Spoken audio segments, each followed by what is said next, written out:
Okay, chat. Welcome everyone. We're watching Ubisoft Forward. I have to undo the music, I think, because else I get claimed or something. That is a worry I have. To prevent this worry from happening, from becoming reality, I have to do stuff like this. Also, in the meantime, I publish the VOD of the Microsoft press conference from yesterday in the background, I think. I think I got every information.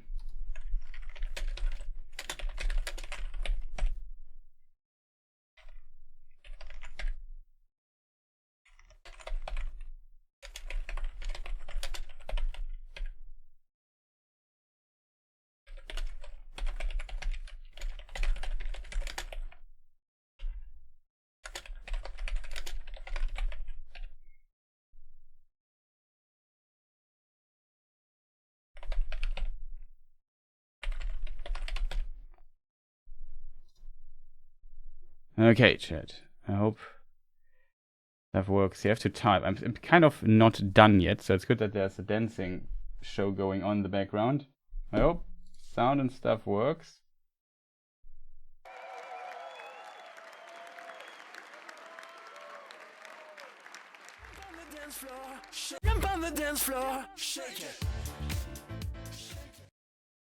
Okay, just worry about licensed music here.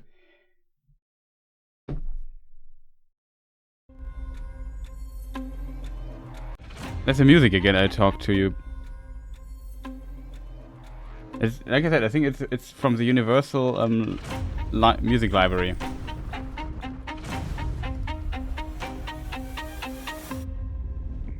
You hear it a lot these days in trailers and stuff. Every time you need something dramatic, it's pretty good, but it's kind of noticeable.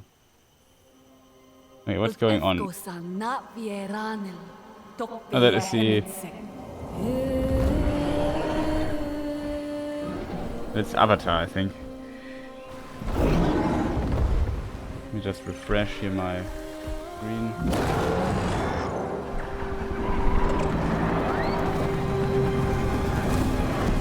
The RDA's greed poisoned our world. Secure the perimeter. All threats must be eliminated. They took everything from us. From me.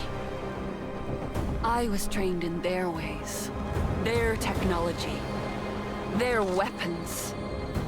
Things that a Navi should not know. And then one day, they left. Hell's Gate is under attack. Evacuate now. Kill all the Navi children. But before they did, our teacher saved us and put us to sleep. This is your only chance to survive. And there I remained for 15 years. Until one day, I awoke. And I was free.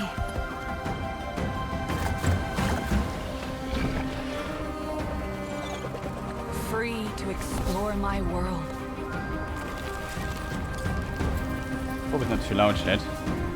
Just had to grab a snack really quick. Who I was going to be. Looks pretty good, to be honest. Very like in the what film. I was meant to do. Question remains though, is it fun? Your true home.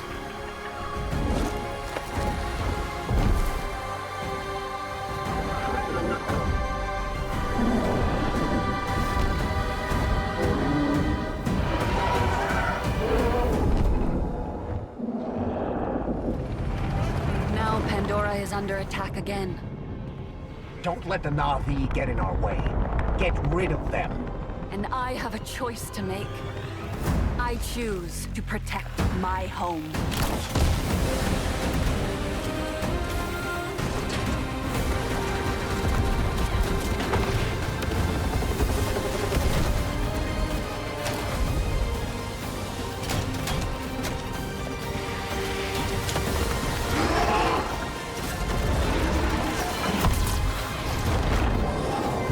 I was a child of two worlds.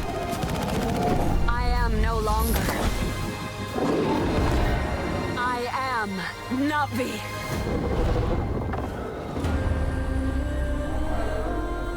Frontiers of Pandora. Look not bad. Sivako.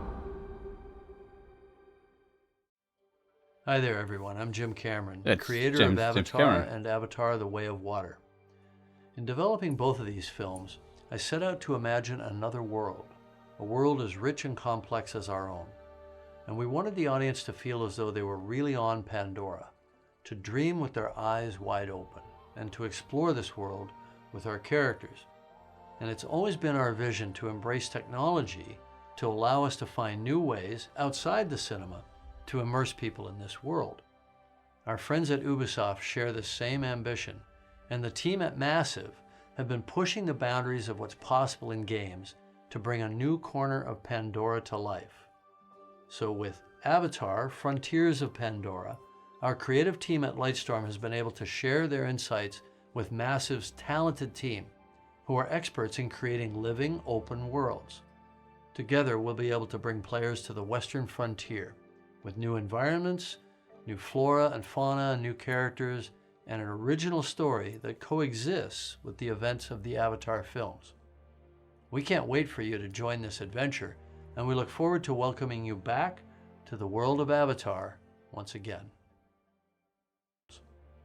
We can't wait for you to join this adventure, and we look forward to welcoming you back to the world of Avatar once again.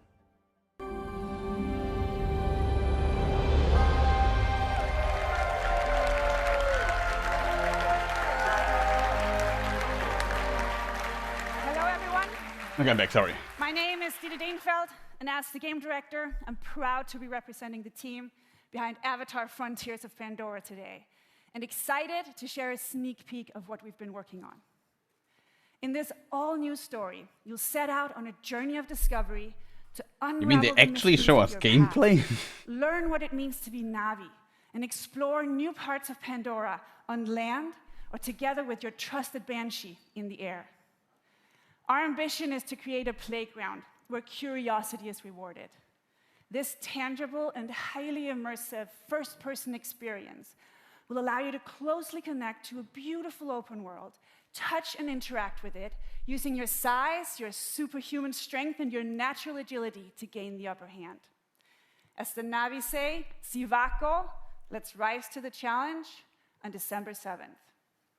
Until then, we're delighted to show you a glimpse of this adventure.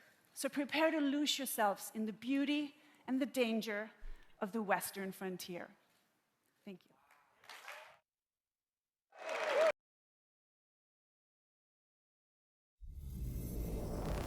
Okay.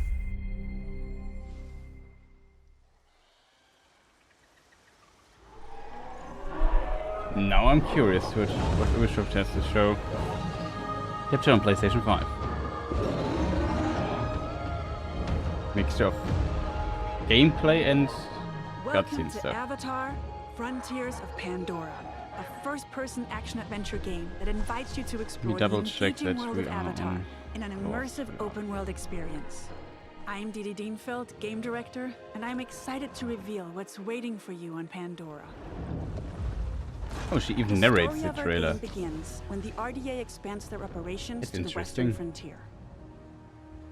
John Mercer, one of the leaders of the RDA, abducts you and other Navi children from your home to teach you the ways of humans, hoping to mold you and turn you against your own people.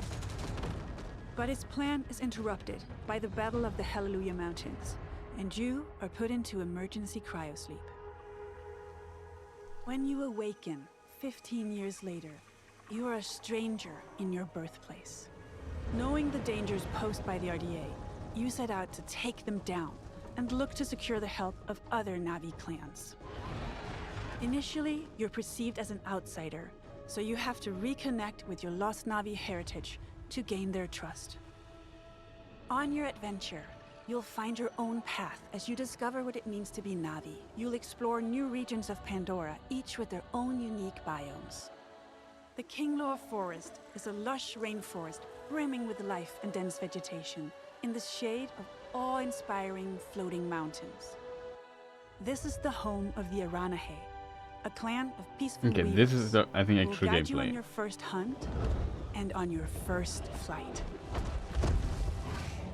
You can fly in the Aranahe game. will show you the way to the rookery, where you can bond for life with your very Kind of own ambitious. Ikran. The Ikran is a devoted companion that you can name, feed, and customize. Experiment with acrobatics and feel a rush of adrenaline as you dive from the sky and explore the open world of Pandora from the air. If you travel north, you'll get to the upper plains, an expansive grassland filled Looks with very contrasts large. and open views as far as the eye can see. The nomadic Seswa clan live here in symbiosis with gigantic beasts called Sakru. Earn the clan's trust, and they will teach you the art of riding dire horses. And further west, the mysterious clouded forest, where hidden in the mist, nothing is as it seems. Here lives the Kamatiri, a clan of healers with their own dark reasons to stay hidden.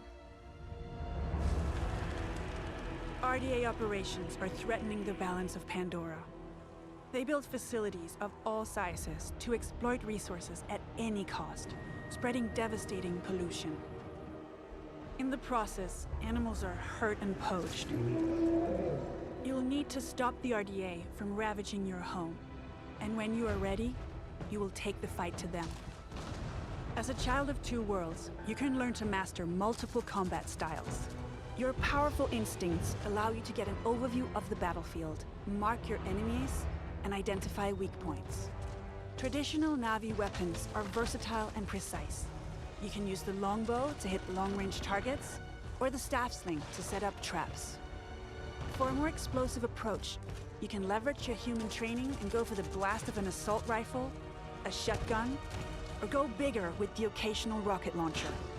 On foot, you can also rely on your incredible strength to also take down gameplay. amp units. Above the clouds, your Ikran will help you in aerial combat against the RDA. Destroying I'm curious how RDA the aiming facilities works will there. have a tangible impact on your world. I mean, that's been pretty classic. You control with the With the left pollution stick the removed, bird, Pandora heals. call it bird, and with the You'll be able to right harvest stick the the best quality aim. material again, and craft better gear and weapons. You will also find ingredients to cook and make meals to get stronger. As you keep discovering what it truly means to become Navi, you'll improve your skills by connecting to Awa through the Tarshu plant and learn from the memories of your ancestors. Skill upgrades can improve many aspects of your character, such as your natural agility to move So through it's a the world, classic open world your game. stealth approach when hunting, It looks fighting, really beautiful or the and handling of your complex, I have to weapons say. and Like the mounts. world looks really massive. Avatar, with Frontiers of creatures and Pandora stuff. is Looks a really like in the film. captivating action-adventure game We have, of course, designed to artifacts maximize here. the power of new-gen consoles and PC. You will be able to play the full story campaign in single-player, or with a friend online in two-player co-op. I believe that We invite Microsoft you to so far was explore the this only world one of streaming at wonder. 4K. Become Navi and take down the RDA to protect Pandora.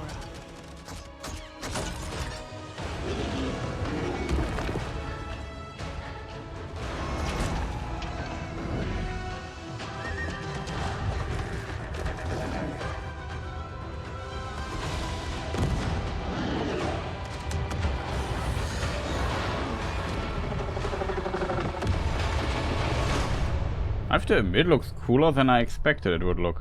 It looks really massive, this game.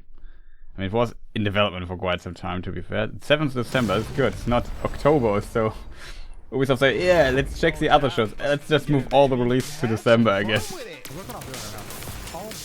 Another gun?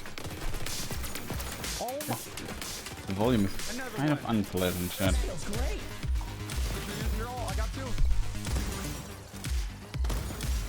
It sounded very German. I'm going crazy! I'm going X Games mode! Should do it.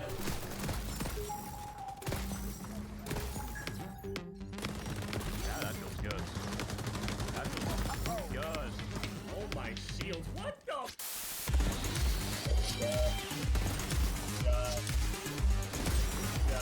Gotta be gentle with the tap. But yeah, this scope is so good. Oh my god, brother. See? Gentle. Yeah, now I'm losing flow right now. That's a 5-piece. Oh, This game's fun, man. This game's great. I made some critical damage. What about you? I'm so excited about this game in general. I mean, I love like the pacing of the game, though. I think it all just works. You know what I'm saying? What was this game called, chat? X-Defined, yeah. Remember some people playing that? Hello, everyone. Hello. My name is Mark Rubin, executive producer on X-Defiant. What you just saw was a collection of live clips and reactions from players streaming our game during our closed beta test in April. And we've been absolutely overwhelmed by the amazing response to our game from players all over the world. Now, feedback for was us, pretty positive on the community game. I has remember really been the that if core it's of the this game I game's think it development. was. And we've had 28 public tests so far, with the recent closed beta being the largest, and of course, the first with... That sound is good, chat. If not, let me know. And throughout all of these tests, we've done our best to listen and respond to the feedback of players. So thank you so much to the more than 1.5 million players who have participated in those tests, and the countless creators and streamers who shared their footage and feedback about X-Defiant. Now we're ready to look towards the future. We are currently planning on launching later this summer. But before we do that, we will be holding another test to address some of the feedback from the closed beta. This open session will be available to everyone on PC, PS5, and Xbox Series X and S from June 21st to June 23rd. This is a short test, but we are opening it to everyone to get as much feedback as possible on our new netcode, our controller tuning, and of course, to stress out the servers as much as possible. So if you have not played X-Defiant yet, this is your chance.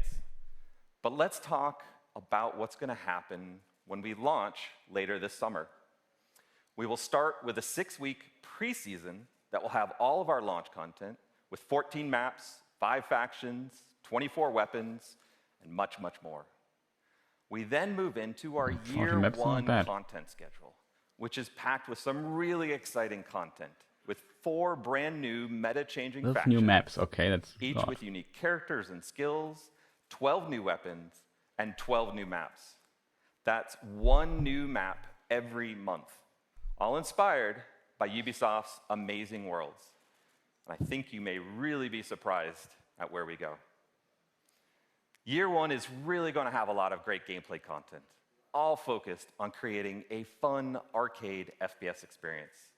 And we are committed to staying true to our community and to strive to make X-Defiant the best place to compete and have fun.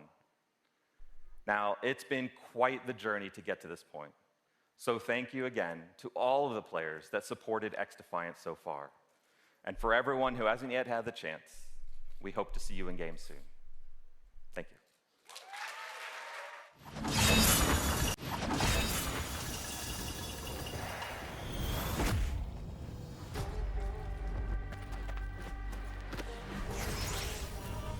Prince of Persia.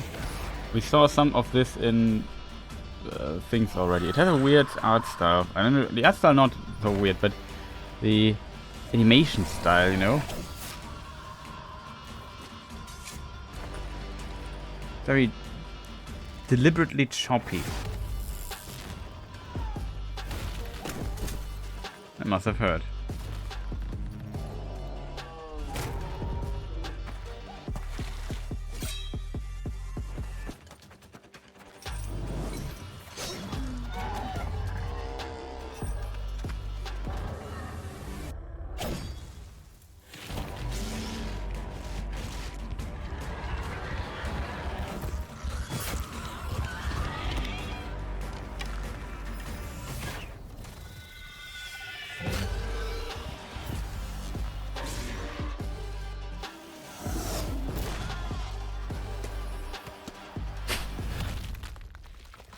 Okay.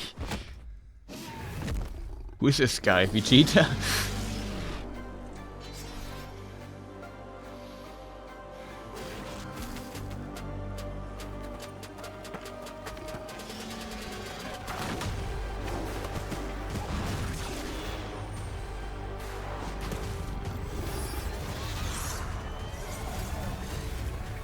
Awesome Goku. Almost Dragon Ball-esque. How much he gets kicked through walls and stuff. Okay, next year in January, Prince of Persia: The Lost Crown. Hi everyone! It's so exciting to be with you today. About 30 years ago, in 1989, I discovered a great action-adventure game, both challenging my skills and respecting my cleverness. It was Prince of Persia.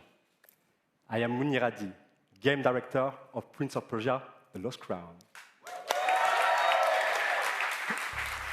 Time has come to open a new chapter and to journey in legendary Persia, in an era where the laws of mortals were ruled by the laws of gods.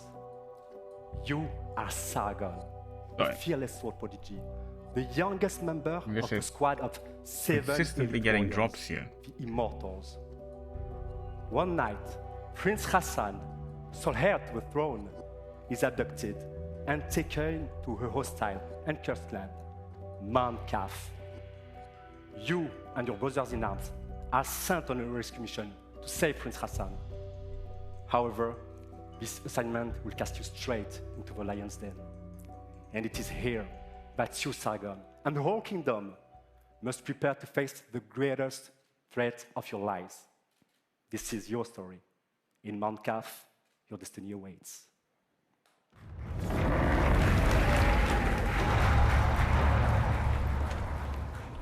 When entering Mount Kaf, your mission is clear. Find Prince Hassan and bring him back to Persepolis.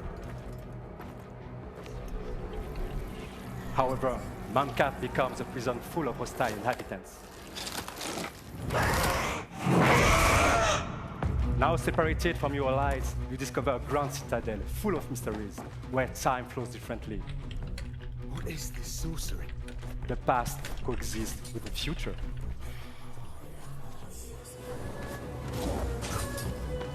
In this cursed land, exploration is everything. This is a semi-open world that delivers new secrets as you find new powers. But to reach new areas, more 2D, you have interesting skills and your sense of timing, a trademark of Prince of Persia. There's one thing that comes out of the war reminds me of. During this epic journey, you won't be the only one trapped in Mount Kaf. Let me just think about. To the gods. Some dwellers are willing to help you, Unbound Worlds Apart. while others are more reluctant. Part like this.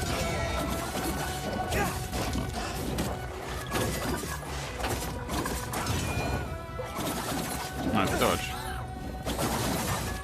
But Sargon Dodge again. is a swordsman like no other.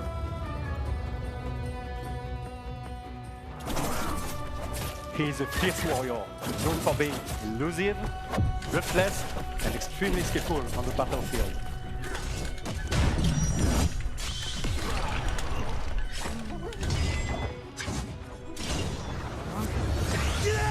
Fueled by anger, he constantly puts his life on the line to perform the devastating attacks.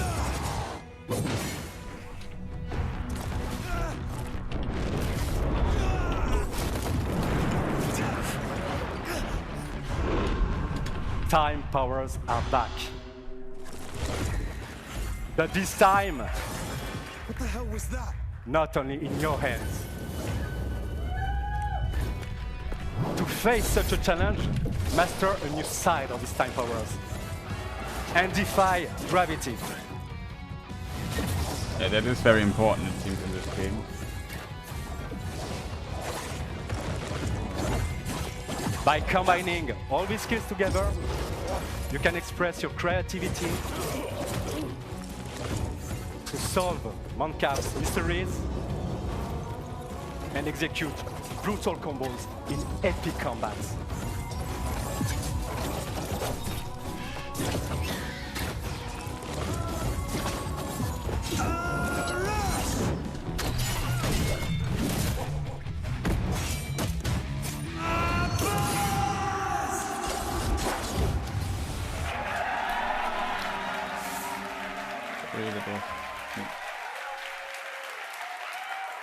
And that's just a glimpse of what Prince of Persia: The Lost Crown is all about. I'd like to thank Matrix, who composed the in-game music you are just listening to.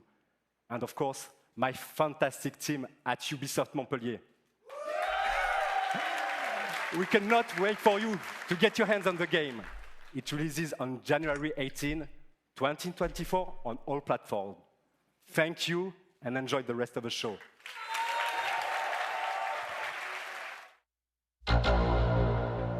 Which admits the Ubisoft people always give like very genuine applause. Laser 4. Dragon Remix.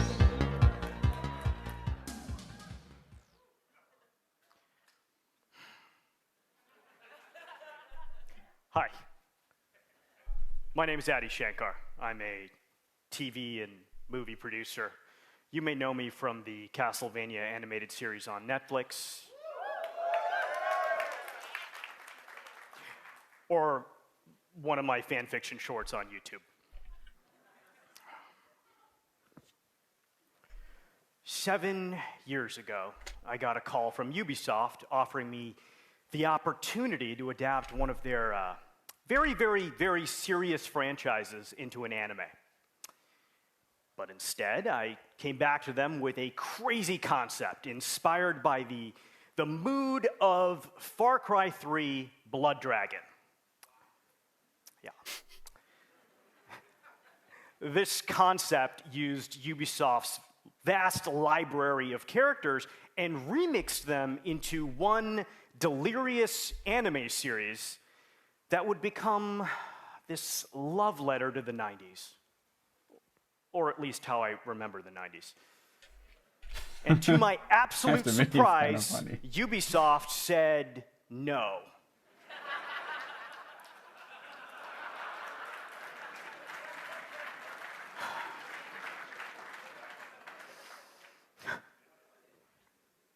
Just kidding. They said yes. That's why I'm up here. Come on. This is the story of how the first anime series by Ubisoft was born. Captain Laserhawk, a Blood Dragon remix. This show is many things. It's violent. It's a dystopian fiction in the spirit of the works of Aldous Huxley. It's a spoof. It's a satire. It's dark comedy. It's a love story. And as a descendant of Indian mystics, I can tell you it's the most philosophically conscious show you've watched in a long time. The series was picked up by Netflix. It was animated by the renegade genius pirates at Bobby Pill's studio. And today, I'm very happy to announce that barring an apocalypse, which may happen, it will be released worldwide later this year.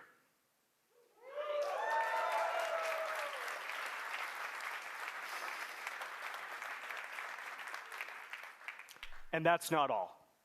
I'm even more excited to share with you an action-packed, Easter egg-filled teaser trailer right now.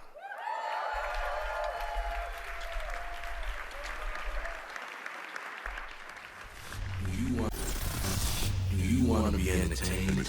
Don't change the channel. Yeah, curious what this might be.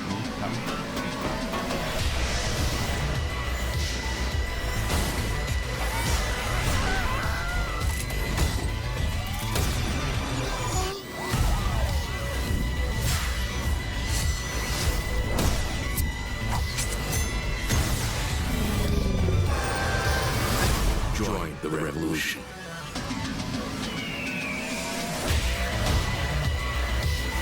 Let's do this. Okay.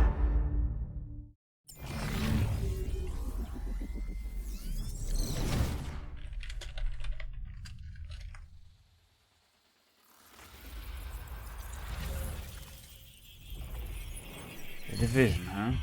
That's still going?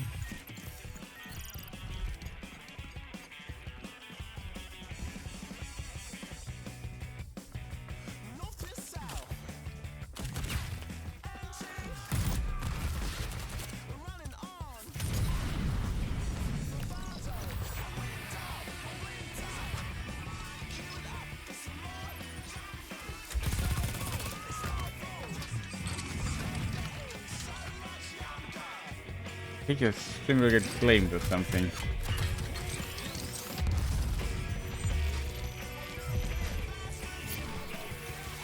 Into Division, so do I clear no idea if this is new or an expansion or any different from stuff we know from what we usually do in Division.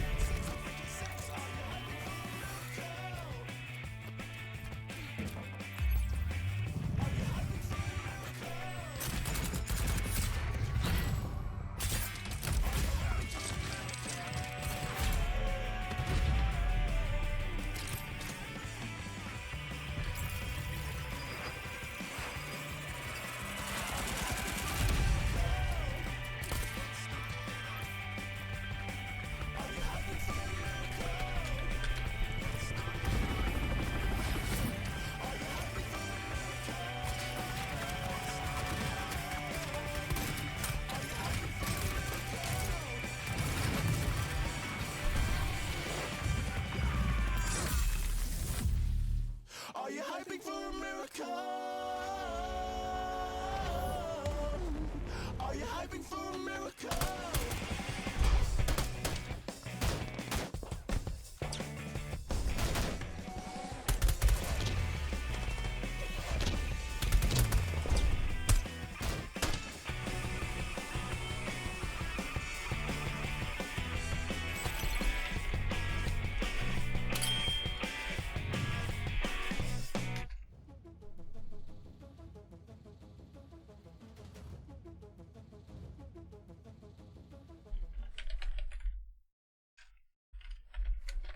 Hey everyone, it's an honor for us to be here with you today.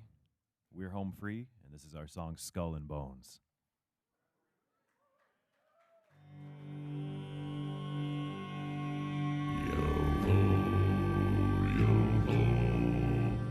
The seas forever roar, yo-ho, yo-ho. Till I'm not but skull and bones, yo-ho, yo-ho.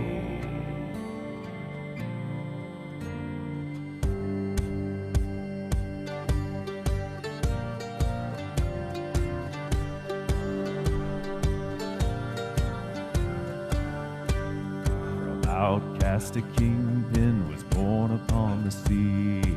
There was meant to walk the land, a pirate's life for me. Last year winding up the sails to mutiny. Find yourself a wanton port or bottom of the sea. Among the shores of St. Anne to the eastern shores. I'll take my chances on the wind to loot and plunder scores. A flag, it stands for us alone, no one else around. We owe our honor to the sea and not to any crown. Yo-ho, yo-ho, the seas forever roll.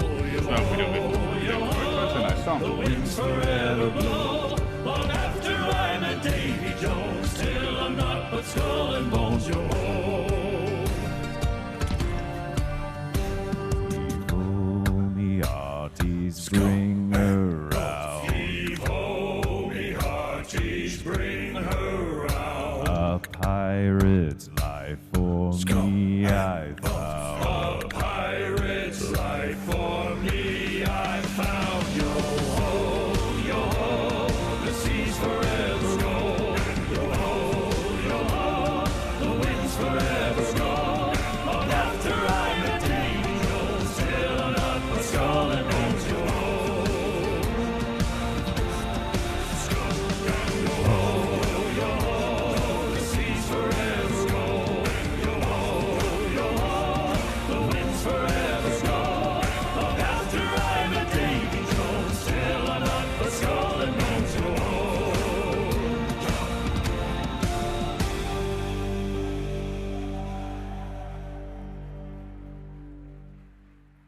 Okay, pretty cool. I like the song.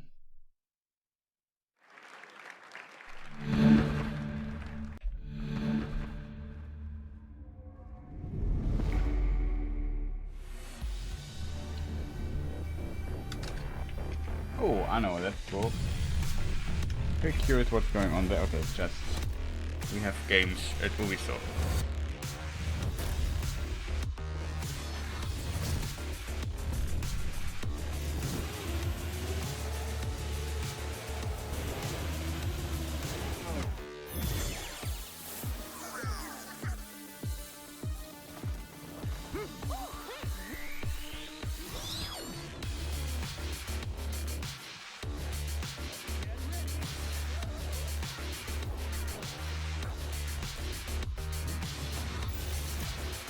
Brawlhalla. It's also Ubisoft. Was it on the Ubisoft test what they're showing?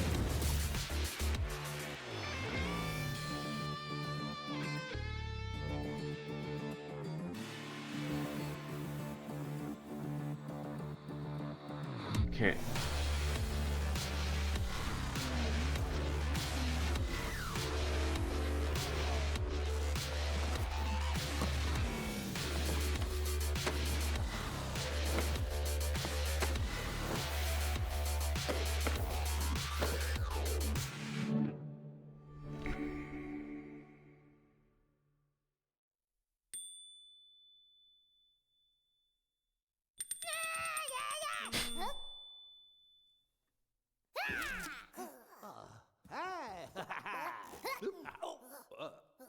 New DLC, okay. See, what I heard is that they like the first one got so really good, and even though reviews were good for the game, they didn't sell. They're not completely bad, but not as good as they hoped. Oh, this is racing stuff, right? The crew, yeah.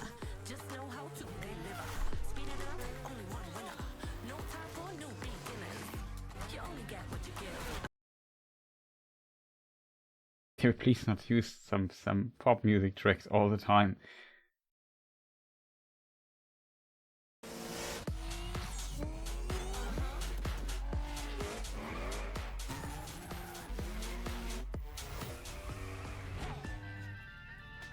Maybe they switch it up, so maybe okay.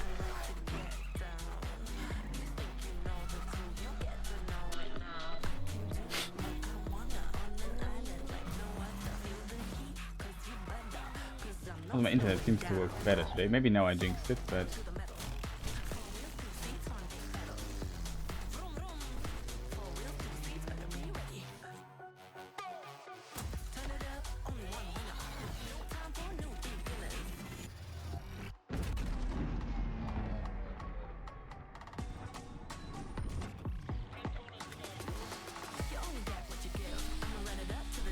Oh man.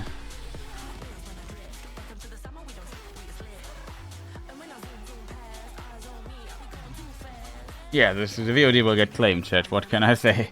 There's no way it's not going to be like that.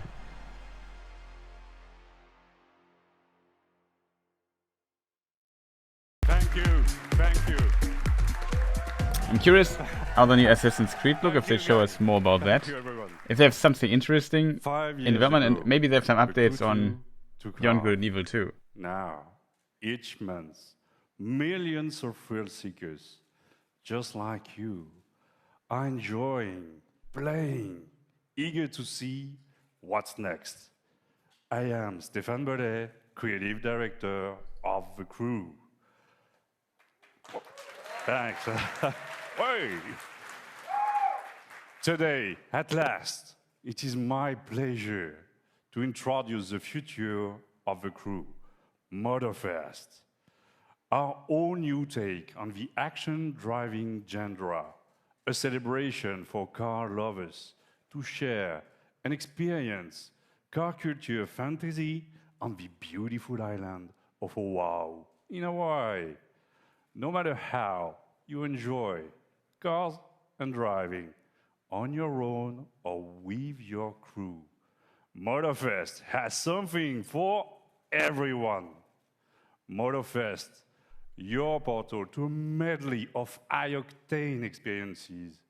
You choose how you like to have fun with your cars. This is what Motorfest playlists are all about.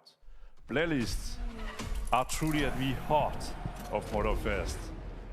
Want to immerse yourself in the most exciting worlds of car culture? Yeah. Dive into the legacy of the world's most influential automakers.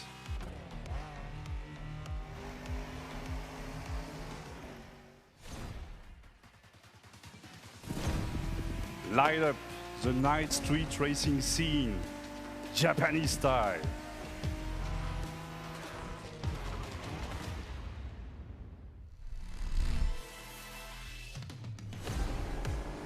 Unleash the cutting-edge power of electric supercars. Okay, that's fun. And this is just a taste. For the first time ever, we leave the US mainland behind. Our festival has landed in one of the most breathtaking and vibrant places on Earth, Oahu. Let's find out why Oahu is the perfect playground for driving fun. Race through the city street of Honolulu. Barrel up black ash-covered slopes. Adventure deep into lush rainforests.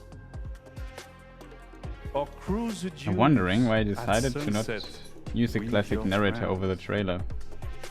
Opportunities for fun and challenges are endless. A unique playground like this calls for a profusion of vehicles. Choose and customize your ride. Not because he's with doing one it better, of the so it's most just more diverse like the lineup pacing is a bit off. ever. You know what I mean? From past, present, and future.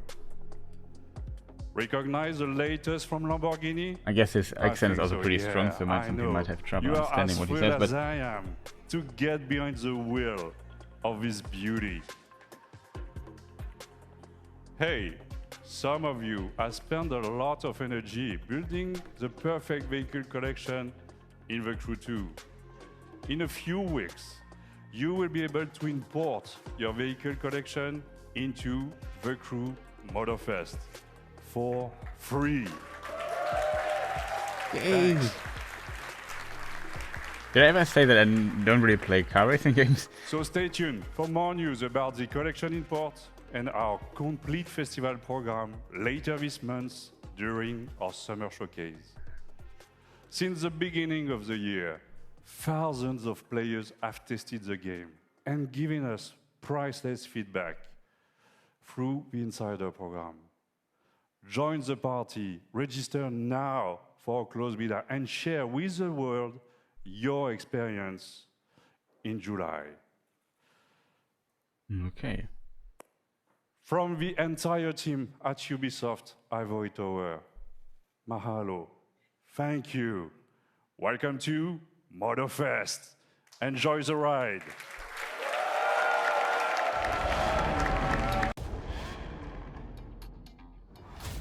In-engine 4K footage, okay. I still have to give credit to Ubisoft that they actually show gameplay.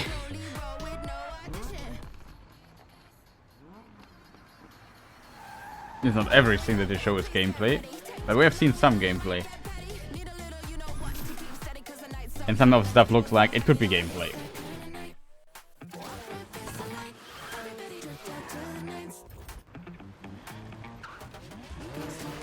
Also my trailer, my VOD gets flamed here.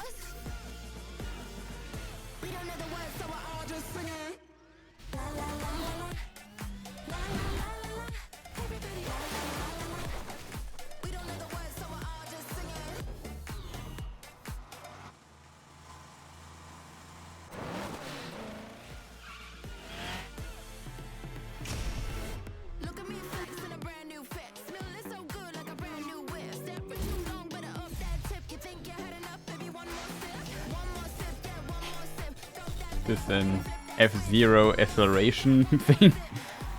Oh, it might actually be, because they said they have these electro supercars, so I assume that's where they charge up during a race. Which is unrealistic, but potentially fun, and that's often more important in a video game.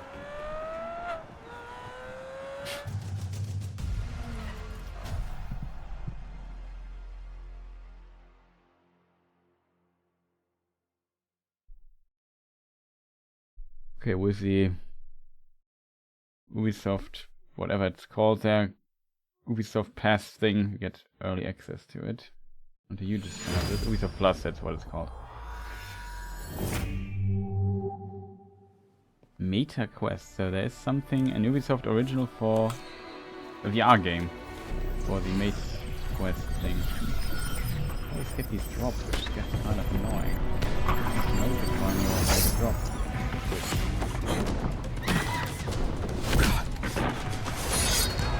Wait, is this like...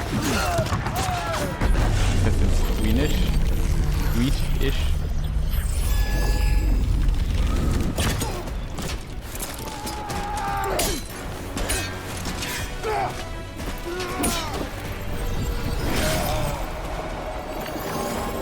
I'm actually wondering how this works without you getting motion sick. Like this here sounds like the recipe for motion sickness 5000.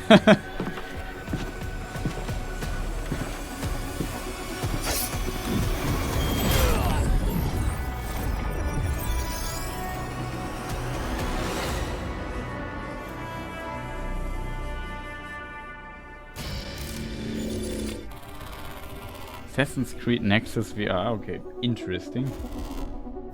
But yeah, it looks like motion sickness the game. It's a bit unfortunate that it's only on the Meta Quest and not, I don't know, on other VR devices potentially. Hi everyone. I hope you enjoyed that first look at this exciting new way to play Assassin's Creed. Coming to Meta Quest this holiday, Assassin's Creed Nexus will push the boundaries of VR and let you become the assassin. You will feel what it means to parkour, fight, and be stealthy in new memories from 3 legendary assassins, Ezio, Cassandra, and Connor. I cannot wait to see our players feel the thrill of virtual reality in the Assassin's Creed universe. But there is more. Nexus is not the only game that will offer new ways to play Assassin's Creed. Assassin's Creed Codename Jade is our first open-world RPG game on mobile. It will take you to ancient China in a time of intrigue and conspiracy. In this brand new adventure, you'll experience the iconic Assassin's Creed gameplay for free, anywhere, anytime. I am glad to announce that you can register now for the upcoming beta. Here's a glimpse of what you can expect. Yay. Free-to-play game on a phone.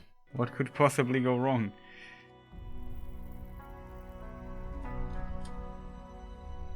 Legacy. It's honoring those that came before us, learning from their triumphs and mistakes, to illuminate and hold their stories to the light for all to see. That inheritance of knowledge helps to guide and shape our future. Now it's your turn to build on those foundations and rise to even greater heights. To step out of the shadows and into a vast world, to make your own legacy.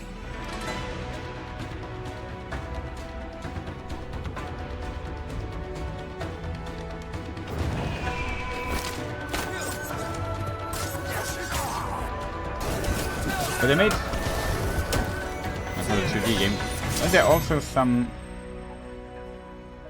2D Assassin's Creed games somewhere on a mobile platform or so. I don't know. Maybe I'm mixing it up with, I think I'm mixing it up with Tomb Raider, but I think there was also something like this. I'm not sure if it was on phones though or so, but... We've all been waiting for this moment. Assassin's Creed Mirage is a very special game, designed as an homage to the first titles of the series that many of us fell in love with. Coming October 12th, Assassin's Creed Mirage takes the franchise back to its roots. Sarah, our narrative director for the game, will come on stage to tell you more about Basim and his journey. But before that, let's watch our story trailer.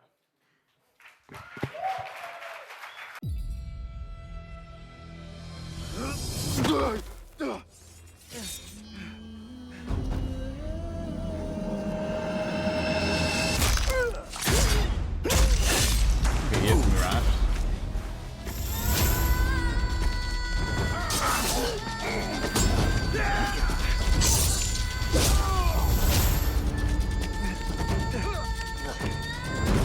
What are you doing? Don't think.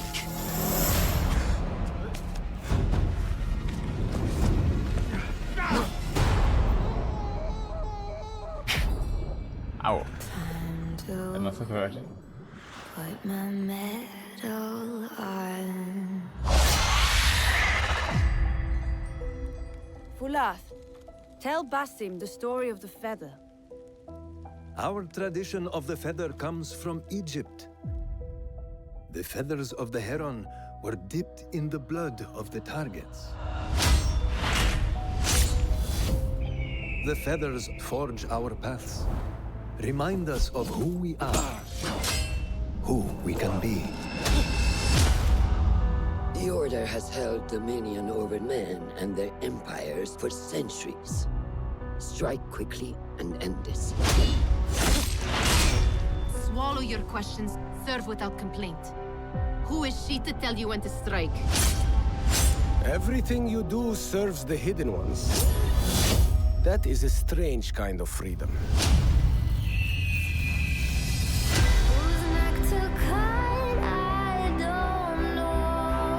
You are not the first to walk the shadows broken. Pour your pain into the Brotherhood.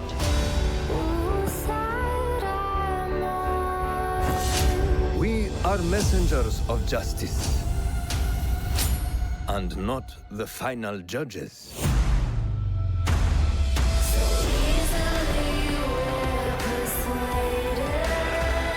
He knows not what he is. Have you not wondered at your nature?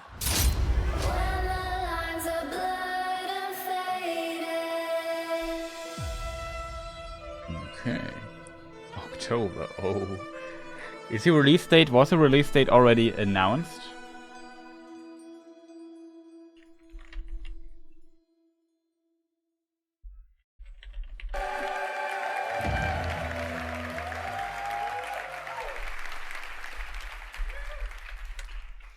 What does it mean to be free? What must be sacrificed in the quest for freedom and justice the hidden ones fiercely pursue? How can you find your path and fulfill your destiny when you don't know who you really are? As he grows from street thief to master assassin, Basim thinks he has found a sense of purpose as a hidden one, working in the dark to serve the light. But his nightmarish visions keep haunting him, leading to more questions with no answer. In Baghdad, seeking the truth comes it was with a already price. announced. 12th October 2023. The capital of the Abbasid Empire. 24th of May there was one of the news. richest, most diverse and most advanced cities in the world is at a turning point of its history. Unrest is growing, seeding a revolution against corruption and arbitrary justice, an uprising that will turn the tides of history and change the lives of everyone. Childhood friends, fellow hidden ones, as well as newly formed allies and enemies will shape Basim's adventure. But his horrific visions are the face of a struggle that he can only handle alone. There is a lot to look forward to in Assassin's Creed Mirage, and the best way to make you understand our unique Back to the Roots experience is to show you the game. In the following gameplay walkthrough, we meet Basim right after the assassination of his first main target, as he reports back to Roshan in Harbiya's Assassin Bureau. Enjoy.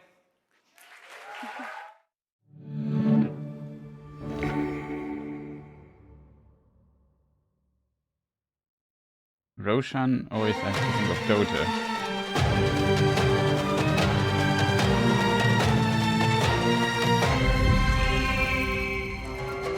Fun fact, I think League of Legends, the pendant is called Nashor.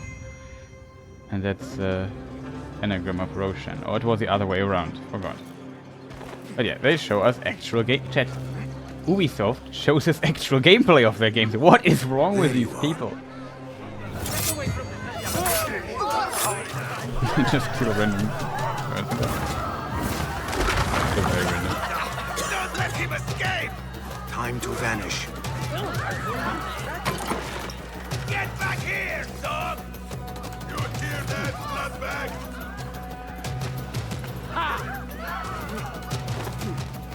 Stand and fight, you worm! I'm very curious what the series has to do. Ooh, that must hurt your hands. Getting away!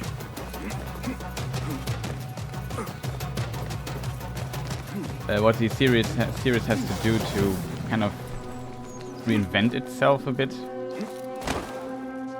Because I think a criticism Ubisoft often is facing that their game over the decades just became so similar, so formulaic. Alhamdulillah. Seem to like following a formula. What is the English adjective for this? Formulaic sounds very strong. Alhamdulillah. A first of many achievements to come, Basim. We should only hope. There's still much work to do. Isn't this the actress from XX Hans? Fulov quietly scouted the city for where we could This is erect very more bureaus. deep woman. I have found warm dwellings in voice. 3 districts that are most unassuming. David and Rebecca have arrived from Alamut and set off to El Abyssiya and Karch.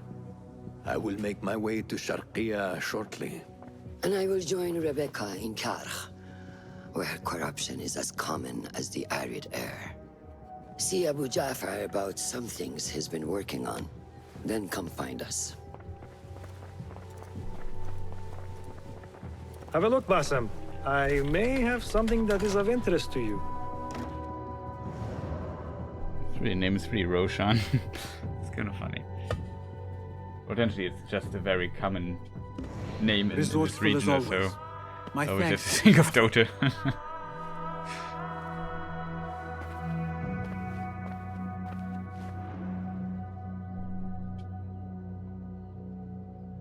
Okay, you have some contracts.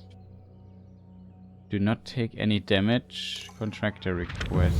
Like an additional goal you can have.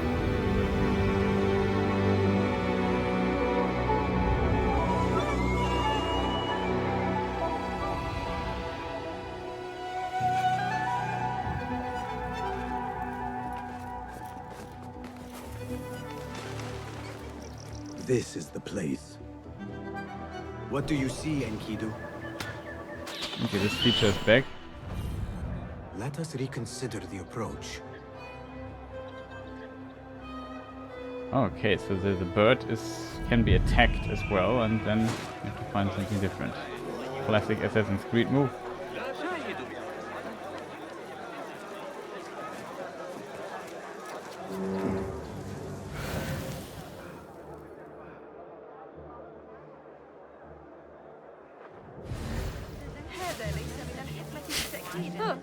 Act as usual. That guard who likes me said she and Ali's followers are trying to overthrow the prince. What madness! They will surely fail.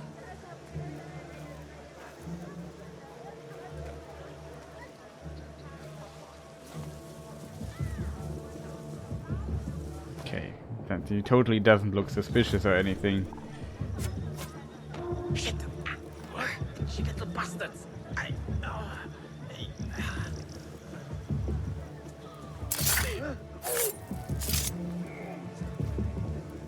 Well, the other guy's just asleep, the other's dead, so I would say the sleeping guy had the better outcome. Okay, smoke bomb, what is this? What? Firecracker. Hey! Die now!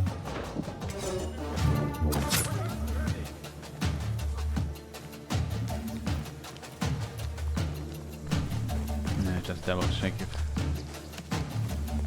that is the unsourced. Hey!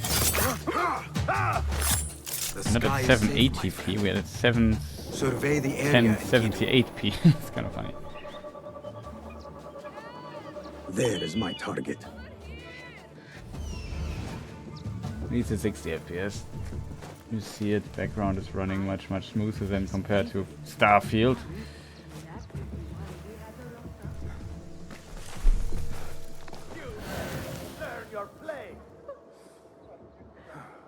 But look at this, they show us, this is actual gameplay, chat, not like some cutscenes cut together for like 2 minutes and then we have 5 seconds of gameplay in it. Okay, can you just now execute this just automatically? Okay, interesting. Tell me what I wish to know, and no more need die this day.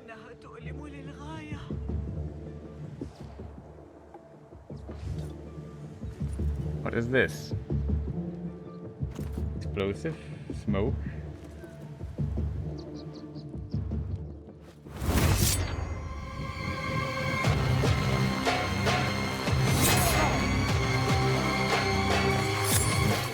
Thank you so much. Maybe it's a mine.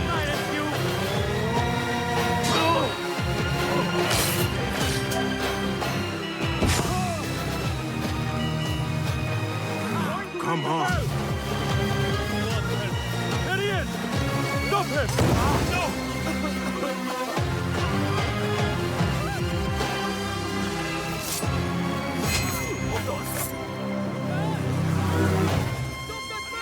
Where is the sword? He must face the law!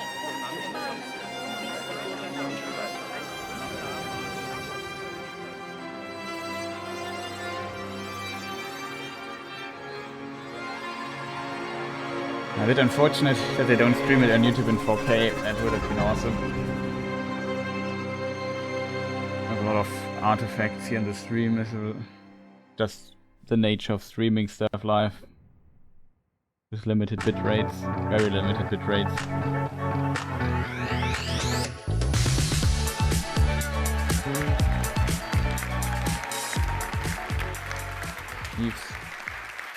Also here.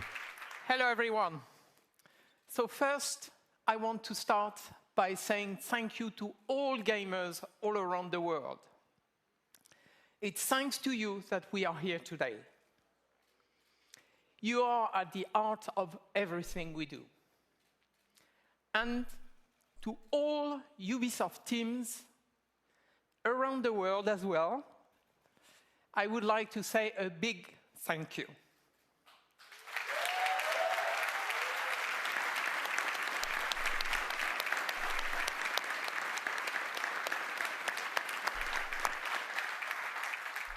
Your talent and passion are at the foundation of this fantastic lineup.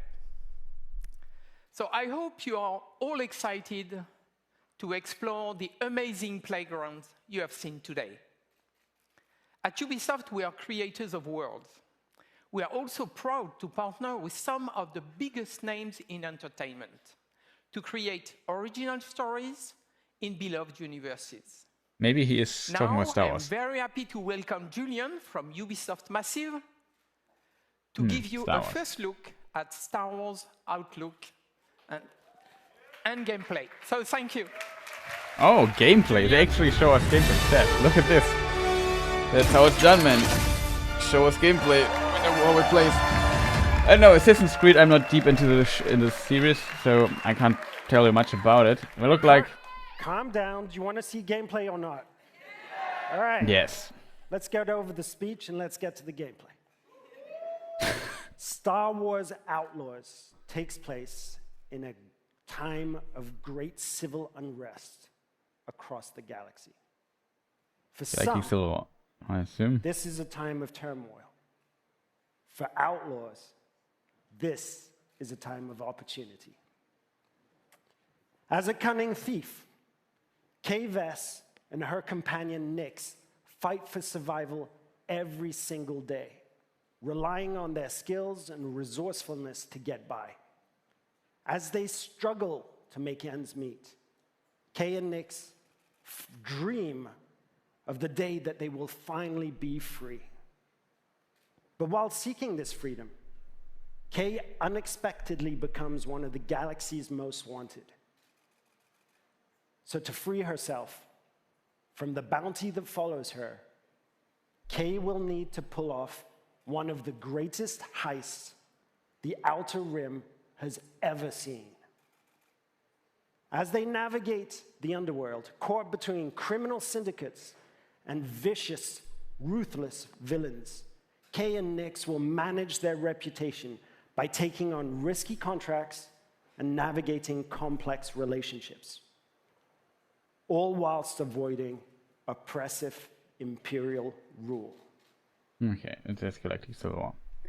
Kay and I've Nyx's seen it journey right. I mean, there are will take them stormtroopers in the background on across the the galaxy artwork. through stunning, varied open-world locations and the wilds of space. One of these locations is Tashara, a moon that features windswept savanna and amberine canyons. Carved into Tashara's striking landscape, the city of Miragana serves as a central hive of scum and villainy.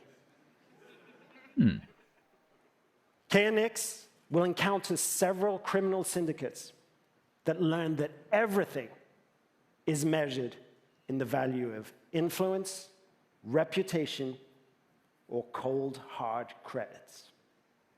This presents an abundance of opportunities and dangers for a young, ambitious scoundrel like Kay. On behalf of Massive in Sweden, along with Ubisoft Annecy, Barcelona, Bucharest, Chengdu, Milan, Montpellier, Paris, Shanghai, Toronto, and our amazing team at Lucasfilm Games, it's our privilege to present to you this first ever look at Star Wars Outlaws gameplay. Okay, curious how it looks, Chad. What I want to say though is, Assassin's Creed looked like not every Assassin's Creed, but is full pretty similar of to what opportunity. we know from it and expect from it. Maybe in the Assassin's Creed section, I felt like they, at least for me as somebody who's not that deep into it, I didn't notice anything that looked so different, except the setting. It seems like back to the roots. That it felt like they didn't really work out. Why is this now different? What is there a change in direction? As I said, it often feels like Ubisoft games use a formula and stick to that very closely, and so they start to become samey. Similar.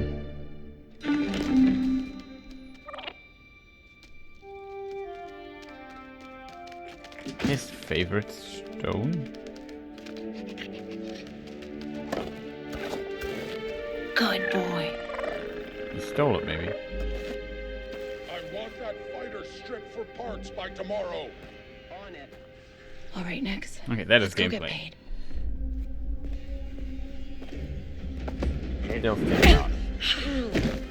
That worked. I like this. Oh, my hand tried to move. He's the boss because he knows how to handle the Empire. We cannot trust those officers. They take our credits now, but what stops them from stabbing us in the back? Nyx.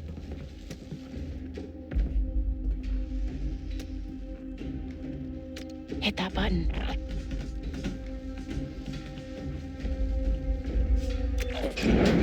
Okay, that's pretty cool. You have a little Nice one. companion. You can do stuff. Hang on tight, little buddy.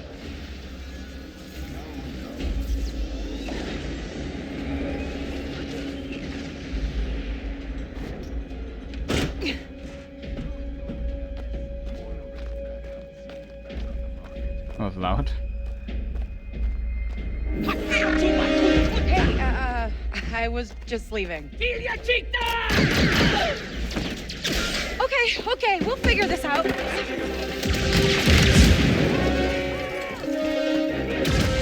Bill, pay Shield.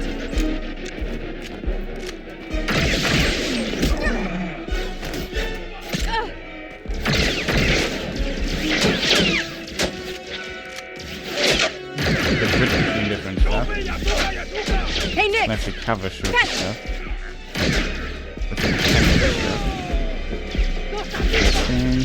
This is getting bad. Stuff to roll stuff up. It's also always fun.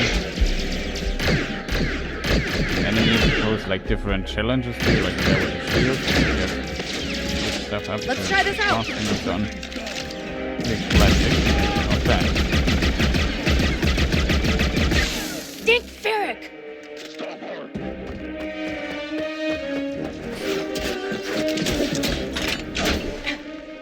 Grappling hook. I think that went pretty well, right? And goodbye.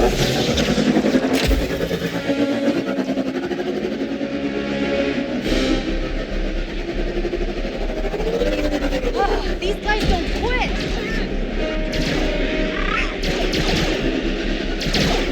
Hang on!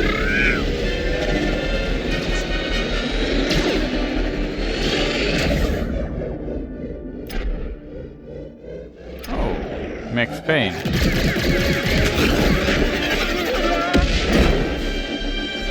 Okay, not really, but... Andy 5, I got the package. Where are you? Waiting for you in Jauntus Hope. Were you seen? I said I got it. What else matters? Should I assume we won't be working for the Pikes anytime soon? Well, they'll probably forgive me. Comforting. Okay, some traffic here on the street as well. That's cool. There's Jauntus Hope. We made it, Nix.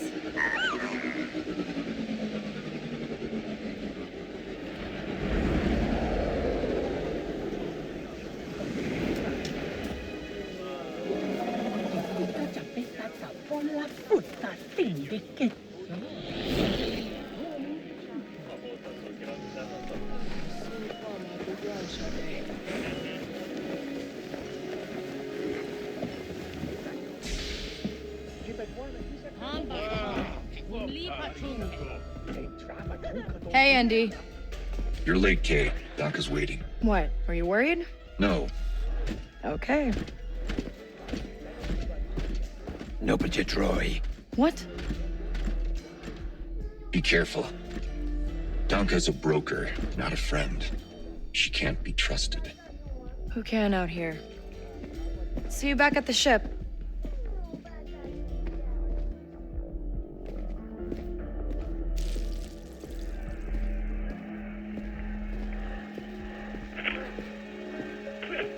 Round 2 and I still like my odds.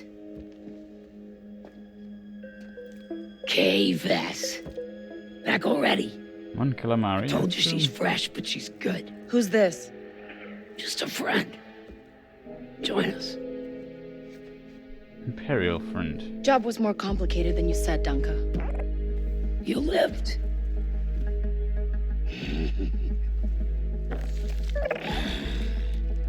Hey, these aren't toys. They're investments.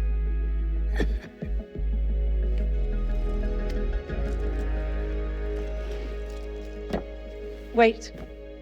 We haven't met. Don't really know many of you. Stealing illegal contraband, running with syndicates. I could say you're a threat to the Empire. But I won't have to if you're smart.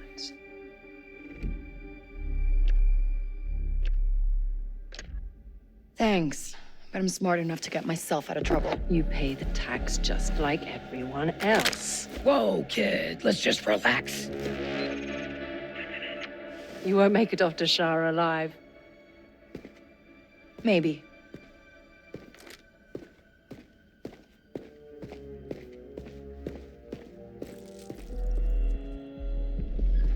Pretty cool so far. All troopers, we have reports of a fugitive in Jauntus Hope. Move to apprehend. That Imperial announcement wouldn't be about you, would it? Could be. I told you not to trust her. Not the first time we've outrun the Empire.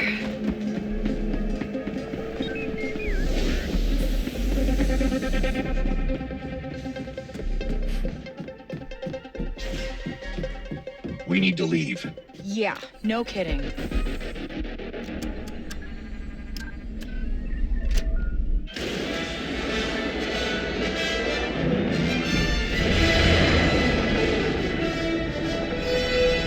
control your ship or is it a cutscene?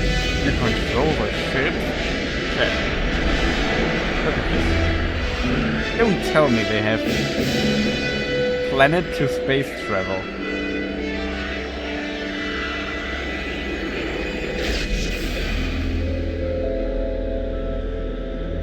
Okay, now I'm impressed. I assume the cloud sensors. maybe Yet. you know Anybody on the basically hide a sensors now? loading transition there. TIE fighters on us. Got one. I feel inclined to remind you that we should shake the Empire quickly. Thanks, I'm working on it. Okay, space combat as well. Just imagine this comes to better stuff here. This is funny.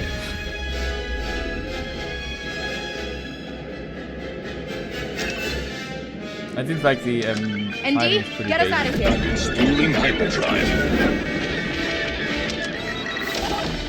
Let's jump.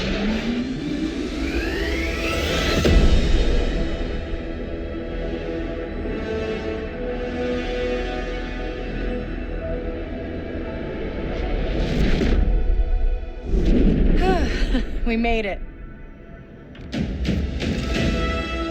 Quest completed. The broker.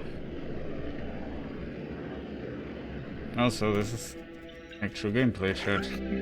Really nice. Hey. She stole That's your it. new toy. What is it though? So, where do we go next? Anywhere we want.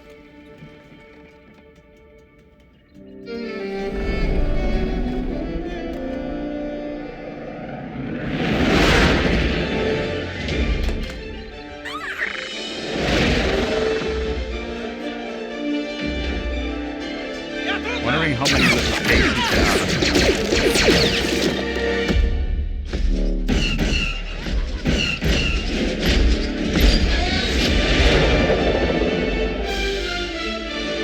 This is from this at one planet where we also see in episode 9 or something like that. What the name though?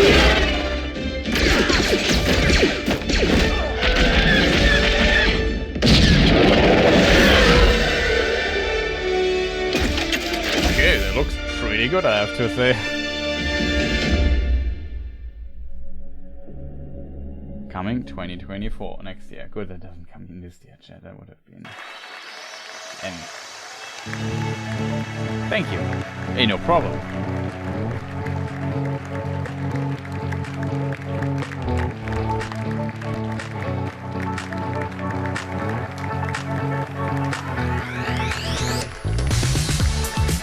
Oh, that was it.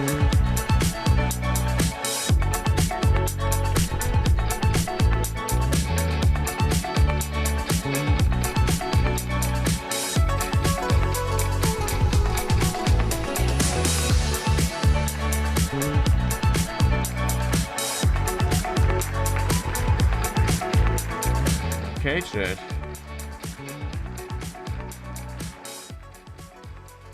That was pretty nice, I have to admit.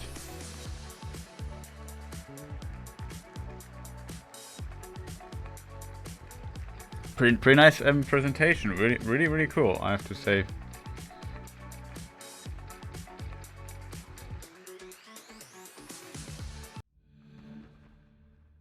Oh, is there more? Okay, no, it's just stuff for Ubisoft thing. So yeah, that was a pretty nice press conference, I have to admit.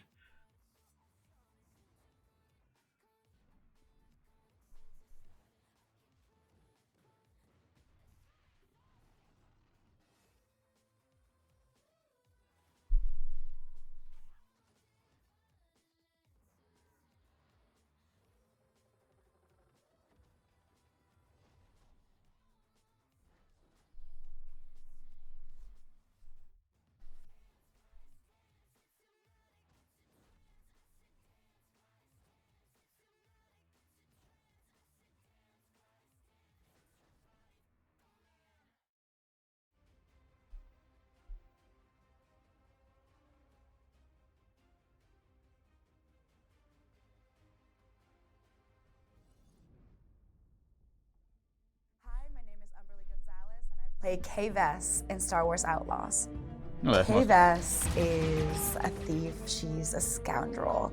She's really good at sneaking around. You know, she's charming and she'll like talk to you, but she's already taking all your things. She isn't perfect at it, but she always seems to get away with it. Kay really finds herself in a bit of a jam. You know, she's got a bounty on her back and is trying to find work. That's when she starts to really realize, I kind of like this underworld business. I kind of like this world, and she's trying to thrive on it. She has to survive because nobody else will save her unless it's her. The only person that she has is her companion, Nyx. They're not even human, but that is the closest thing she has to feeling a part of something in the world. I also think that Nyx, in a lot of ways, is kind of an extension of Kay, both in a gameplay sense or a story sense, you know. In gameplay, she allows Kay to do things she never thought possible. And in the story, it's also a way for Kay to kind of sense when something's off or see an opportunity or that kind of thing. Really, they're completely connected. I love that relationship. I'm so excited for people to meet Nyx because they're gonna fall in love with him too. Outlaws takes place right between The Empire Strikes Back and Return of the Jedi, so it's the civil war between the rebellion and the Empire. That has actually created this pocket of opportunity for syndicates and criminal organizations to rise up in that space. We've got the Pikes, we've got the Hutts, we've got a new syndicate that we've crafted for this game called the Ashiga Clan. And one of the phrases we always held on to was this notion of you live and die by your reputation. So it's really exciting for Kay and hopefully for players. She's so fearless. You'll see her just go for it, and there's no stopping her, even when there's danger involved. Even when there's fear underneath it, she'll never let you see it. Not really. For a scoundrel story, you know, you really have to ask yourself, when is enough enough? How far is Kay willing to go to land that big score? And those are questions she's going to tackle through the whole story. We worked with Lucasfilm every step of the way in crafting the story, and they were an invaluable partner in helping us create and craft this thing. They were really embracing us with open arms in terms of, hey, we want to focus on the underworld, we want to focus on an outlaw navigating through that space, but we're sort of there to help guide and point out, like, hey, here's an opportunity you might not have looked at, or there's a character you might want to consider. So really, it was a partnership through and through. I feel like this is one of the biggest, if not the biggest franchise of our lifetime. The themes, like everything, has just been a part of our world. And for me and for the world of Star Wars, I know that people are gonna love this game, not just for how amazing the gameplay is, but like the story itself, to see a young girl become a woman and become an outlaw. What, are you worried? No. Umberlee's energy, her humor, her wit, all of that really has kind of helped inform the character. She has a way of jumping between that matinee action, high stakes tone to shifting to really intimate, really personal performances that make you connect to Kay. Getting to bring my own heart and then mix it in with that confidence and her toughness and her charm and wit, it's really fun. It makes her very endearing, even though she's a very tough person. You won't make it off to Shara alive. Maybe. And yeah, it kind of feels like she was always meant to be Kay. She informs it in every way. I love bringing a character like this to life, and it's an honor, honestly, to be a part of this world. It's definitely a dream come true, and I'm still doing it, so literally like about to hop and do a scene right now. So it's all just exciting, and I feel now I'm really locked into the character. The team is amazing, and I feel very supported, and I'm happy that they found me, because I feel like I was meant to play this role.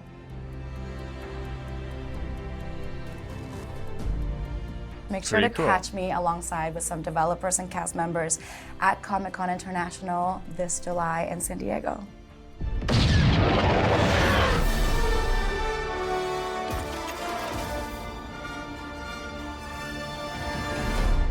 Okay, Jet. Exciting days. Hello and welcome to the Star Wars Outlaws official gameplay walkthrough breakdown. I'm Chastity Vicencio with Ubisoft News, and I'm joined by narrative director Naveed Kavari, creative director Julian Garrity, and game director Matthias Carlson, who are going to give us more information about what we saw in the gameplay walkthrough. Here we go. And this is our first ever introduction to Nyx. Nyx is a Merkal, a rare and exotic creature whose home planet still remains a mystery. He's got a very curious personality, as you can see here. He can be a bit stubborn, but he has an incredibly strong bond with Kay and always follows her lead. She's grown up with Nyx for most of her life. He's not just a pet, he's family. Good boy. And here we have Kay.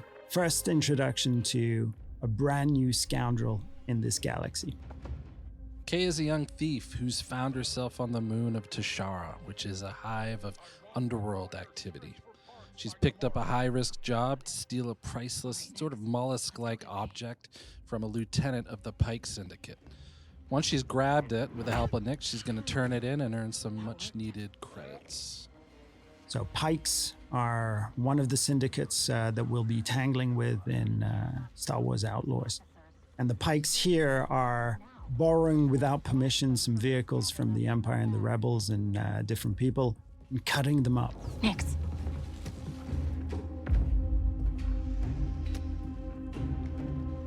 Hit that button. Nyx is more than just a lovable and fierce companion. Nyx is a whole bag of tricks in and of himself. You saw him push that button from a distance. He can distract guards. He can attack on command. He can help you with puzzles. He can help you discover secrets as well. He is very much conceived as a symbiotic part of the player's control over Kay and Nyx. So we're really thinking of them together as a whole. I was just leaving. So when we meet Kay in the beginning of the game, she knows her way around the blaster. It's not necessarily her first option or primary tool to solve a problem or a situation. However, as we progress through the game and its many ever more dangerous situations, both Kay and the blaster itself will evolve and improve. And you will soon find it to be a central and very versatile tool for more than just directly taking out enemies. Okay, we'll figure this out.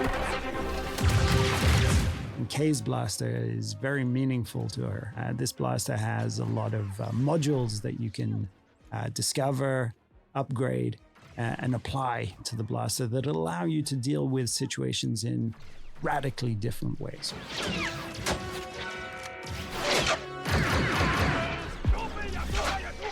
Hey, Nick! So here I think we have a very good example of the type of role Nyx can play, even in something like a full-on firefight, where that enemy that we took out dropped the gun that he was just about to shoot you with. Nyx can, slink down and retrieve that weapon for you. Let's try this out.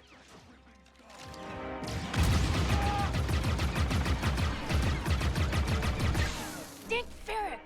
Sometimes, best solution is just to get out of there. So ever since we kicked off this project in collaboration with Lucasfilm Games, one of the things that they were passionate about, of course, is authenticity. One of the things we were passionate about is bringing something to the galaxy of Star Wars. And one of the biggest things was this moon, Tashara. And Tashara, we developed, working very closely with Lucasfilm, everything from its vegetation to the wildlife to its deep, rich culture, and all of the activities that we can discover during this trailer, and even more. These guys don't quit! One of the key pillars for both Kay the character and for the core gameplay in general in Star Wars Outlaws is what we call a resourceful underdog. Kay is a capable and daring person. And we reflect that in gameplay with you having access to a wide range of actions and abilities, ever growing, of course, as you play through the game, ranging from stealth to full-on firefights. So as we saw here, shooting from, driving your speeder full speed ahead under fire from enemies, We said if we can make the player think like, oh, I can't believe I made it, when they just play through something, it's a success. Kay's reputation with the syndicates will play a big role in how she approaches her journey, whether it's the Pikes, Hutts, or others. We had a saying that in the underworld, you live and die by your reputation. As if a job she takes hurts a syndicate, those opportunities aren't available. So her choices play into how she experiences her journey. There's Jonta's Hope. This is Jonta's Hope. Jonta's Hope is one of the settlements that we have in the game. So this is a tiny outcrop, an oasis of civilization in these windswept plains. And it usually contains a drinking hole, a cantina, and these are hubs of activity too. So we very much enjoyed developing how it would look and feel and what sort of vibe that cantina would have. But this is just one of many settlements and cities that Kay will discover across the galaxy.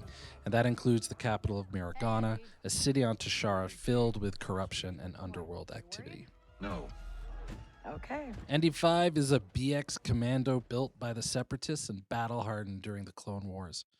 Nowadays, though, he serves as kind of an enforcer droid in the underworld. He's partnered with Kay as they attempt to pull off a big, high-risk job. It's the opportunity of a lifetime. Not a friend. She can't be trusted. Who can out here? See you back at the ship. So various jobs and favors for the different characters and factions you encounter. They play an important role in everything from learning new things, actually unlocking equipment and abilities, to managing your precious reputation in the underworld, which is the key to some of the most lucrative opportunities out there. Important note though, something that's key to the fantasy of the free scoundrel lifestyle is that you're never in servitude of anyone.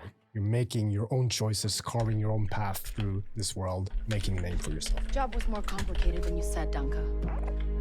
You lived.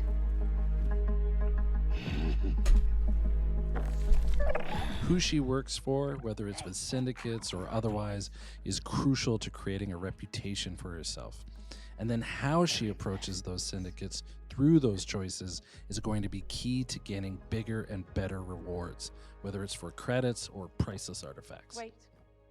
So nothing in the underworld is black and white, and we wanted to reflect that in the choices she makes when taking on jobs.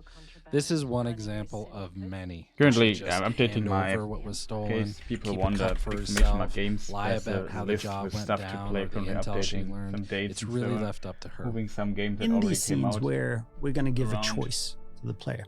And these choices, there is no wrong answer. There's just ways to weave your own story, ways to change, challenge, increase your reputation with certain factions and syndicates, decrease it, gain an advantage or a different perspective on the story too. So we put a lot of effort in giving the player agency over their own trajectory. So the game takes place in the original trilogy era. So the Empire is at the height of its power and reach. So they're always looming there, somewhere in the background, ever watchful. But as you can see here, we want to show a different side to the Empire and how it intersects with the underworld, and that means corruption. Particularly on Tashara, even though it's Imperial run, the local governors and officers lean into corruption and have worked out special arrangements with the syndicates that benefit them. So this is the wanted system, and the wanted system is something that's gonna be ever present within the game. If you are caught or challenge the Empire, you're gonna start to get wanted. And if you continue, you persist, and you do even more actions, that wanted level's just gonna go up. At the highest levels, the Empire will throw a huge amount of resistance and forces in your way. So that's something that you can play around with, but you're best off trying to avoid as much as possible.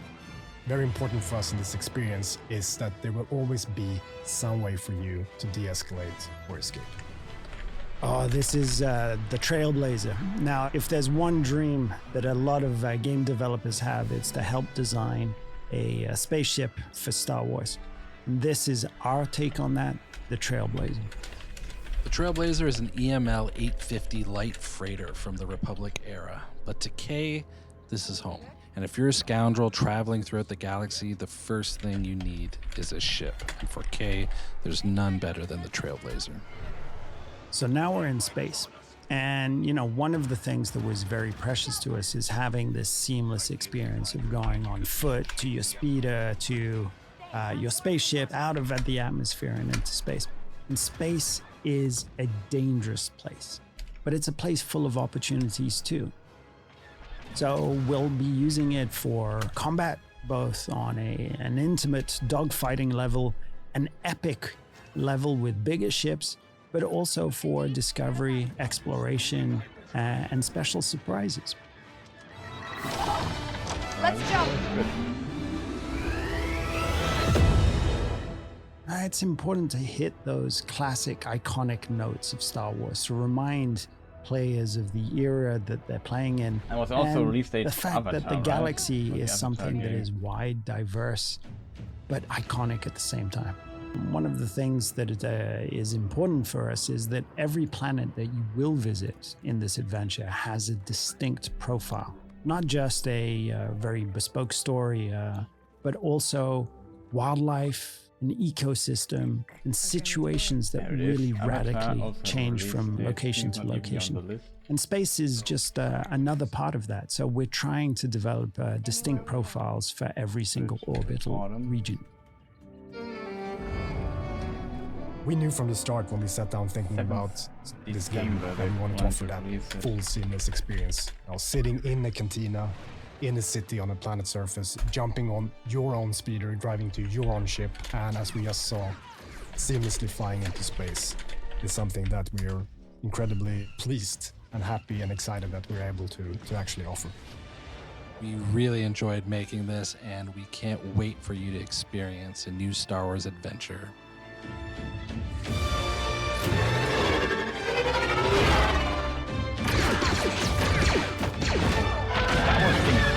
The Avatar game is old, but a massive studio then.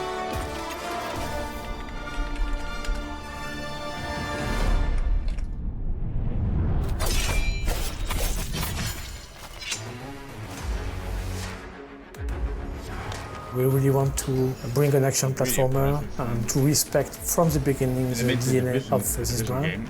Of course, this new entry could be super modern, super fresh. And I think this is the reunion of those two things. Our expertise in platforming games and our strong desire to be sure that this is a true Prince of Persia game. Combat system, acrobatic, puzzle, narration. So we knew that because of our experience on Rayman, that we can bring such kind of experience in 2D, but the core experience is a Prince of Persia game. Deleted this size, else it's impossible to make two games this size. Sargon is a brand new character in Prince of Persia: The Lost Crown. He's the youngest of the Immortals. The Immortals are an elite warrior team. They fought and won many battles together. Let's go then. We don't embody the prince. The prince is the one we have to rescue.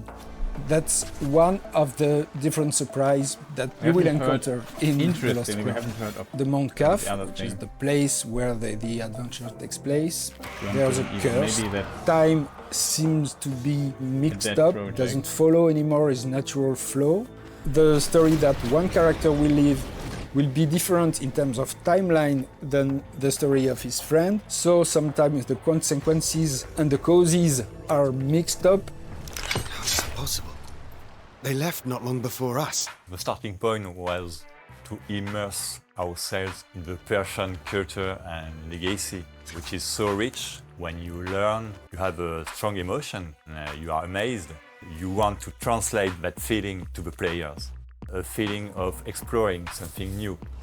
And we get our inspiration from real places, like palace or temple, and even some natural landscape, like the Iranian forest, which is a real forest. It was really fresh to have a forest in the franchise of Prince of Persia. I think it will surprise the players. And we have also living elements, like platforms that ask you to shoot to activate it. We think that for Prince of Persia, it's very important to have demanding platforming. We have level designers are very expert of platforming because they worked on Rayman and things like that. And we also try to have gameplay elements that are unique. So like the bells, you have to shoot to reveal platform. When you create this kind of gameplay element, we have a lot of ideas, so you understand that you could do a navigation puzzle, you could do very tricky platforming, and even you could use it in combat. If you have enemies on it, you just have to shoot the bell and let the enemy fall in the spikes, things like that. I think the strength of our game is that we have characters that is really easy to handle, so we can easily mix combat and platforming. I like to compare everything that is tied to platforming and combat to a music partition. I see a half and quarter and whole everywhere. And that was something that we use a lot for the platforming and combat. You know, the sense of rhythm. Freedom and creativity was the term that were defining the combat system. Everything is tied to a Sargon personality. He's like inventing his own movement. So it was really important to have the same approach between the way he's moving and the way the player can execute their combos. So back in the days, Sand of Time had pushed the boundary standards with the nice and smooth end the stream soon, chat. So of course, for I can last focus on a bit of Chrome, work. Then later I come online again to watch the Capcom really showcase, Dragon's Dogma, and I don't know what. The gameplay animation is based on Deep Down or whatever the game was called. Animation is the way to animate without motion capture. You create everything actually. You just take the puppets, design the line of action, the nice shape of the character, and bring it to life. This allows us to masterize the timing and make it more cartoony. If you ask for two actors to grab one by the head and launch it, it's not just possible. So you can create everything with keyframe. It's really important for us to make sure that this game is modern and respect players' cleverness and autonomy. To be sure that our players feel free to decide what is their next objective, because this is a genre where you are in isolation. This is a feel that you had in the first Prince of Persia. So it's very important to always give information to players. Sometimes it's obvious, like big gating and the big landmarks. Sometimes it's been more subtle. It lets the player discover the consistency of the world and how everything is connected. What we have developed is a lot of things. A new lore, new characters, a new combat system, a new art direction, a new narration. So it's something very important to say that this team has made a wonderful job on still working hard to bring a top quality game. Very important to talk about them.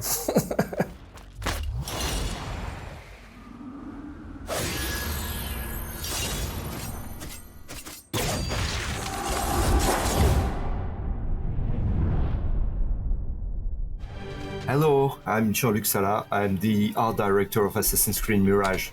Hi there, I'm Stéphane Boudon, creative director on Assassin's Creed Mirage, and today we are going to walk you through our most recent trailer. Welcome to Baghdad. This is our first glimpse of this vibrant city. We are in the 9th century Middle Ages, and as you can see, it's a dusty and sunny city as expected. But it's also a garden city with a lot of flowers and palm trees. So Basim is heading back to the bureau. In the way, he stumbles on a specific target he has to kill, so he will take this opportunity to make the assassination. But he will quickly get into trouble. Yeah, and as we can see, we can already distinguish our first regular enemies, which are the Caliphal Guard, the guys in red. You're going to meet a lot of them. In the game, we encourage you to flee and to vanish. Basim is a glass cannon character, and this scaffolding ingredient is really one of the ways players have to get out tight situations like that. This is a water city. It's unexpected. Many people think it's just dust and sand. We can see now corner swings, good old vibes from previous AC games. The first AC games, we are a love letter to the very first one. Keybaord comes 2024, but no exact date. And here is a carpet. If you don't blink, you can see there is an assassin's crest just here. Carpets are part of the world of Mirage. This specific carpet with the assassin's crest on it means you are very, very close to a secret entrance to an assassin's bureau. Alhamdulillah. Tekken 8 also has a release. Alhamdulillah. So in this scene, Basim is coming back from his first assignment for killing one of the main targets of the game. Alhamdulillah, a first of many achievements to come, Basim. Here we meet Abu Jafar. This is one of the historical characters we're going to meet in Assassin's Creed Mirage. He's a genius. He's very important. He's going to provide you good tools. There's still much work to do. While our focus was on Al Ghul, Fulov quietly scouted the city for where we could erect more bureaus. I have found dwellings in 3 districts that are What most is the actress called that voices Ebed and the Rebecca woman? have arrived from Alamut and set off to Al Abyssiya and Karkh. I will make my way to Sharqiya shortly. And I will join Rebecca in Karkh, where corruption is as common as the arid air. See Abu Jafar about some things he's been working on. Then come find us. Have a look, Basim. I may have something that is of interest to you. Tools are very important for an assassin. They will help you to deal with complex situations you will encounter inside the game. You will have the possibility to unlock a new tool each time you climb a rank by fulfilling your assignments. And each of your tools can be upgraded as well through a skill tree where you will be able to choose the behavior of your tools to match your playstyle. For instance, you can decide to make the projectile of your blood dart damage your enemies, put them to sleep, or turn them berserk. The contract board is where are gathered all the side faction assignments. Each of them has a specific contractor request also, you might recall from a past game, and you can try to fulfill them to gain more rewards. You can find materials for your tools and your gear, but you can find also a specific token that will help you to open new opportunities inside the mission of Basim. Who's supposed the to lighting keep track in of all Baghdad was the first thing we set up with the artistic team. We wanted to have it right, not to use too much filters and have a kind of natural beauty of the lighting, which is really giving some gorgeous point of views on the city itself at every time of day. So here you can have a glimpse of that. What do you see, Enkidu? From a personal perspective, I grew up in now this an place of the arrowy world, shot, and it so was the bird really the can't first scout. thing I want us to be good at was the lighting, to give me the feeling to be back here, and I think we achieved that. So Eagle Vision is very iconic in Assassin's Creed, but for no us it was also a zones necessary tool to bring back the stealth, moment-to-moment gameplay. So you will more rely on your Eagle Vision when it's come to do infiltration, look out for guards, or check their vision cones, and those vision cones are new to Assassin's Creed Mirage. Social stealth is back, you can use it organically, or you can bribe also merchants group to create a patrol blending opportunity to infiltrate specific areas. When we crafted Mirage, we wanted to be able to change tools quickly to face any situation. That's why we created this wheel, very reactive, very immersive, and that will slow down time to let you react.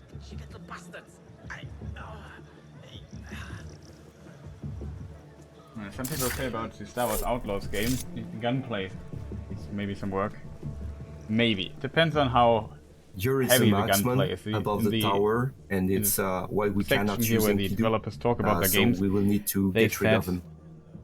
That she can use a blaster, but it's not her preferred method of doing stuff, so it's not a third-person shooter in this regard. The noisemaker is very noisy, and the other elements, stealth and stuff is good, and it's not really necessary to have. So Basim here quickly reacts with one of his skills, letting him the opportunity to use a knife to do a double assassination and avoid very efficiently to spread the alert. Hey, And now it's time to take down the pesky marksman and to enjoy again the use of our eagle and Kidu, and to enjoy also the view.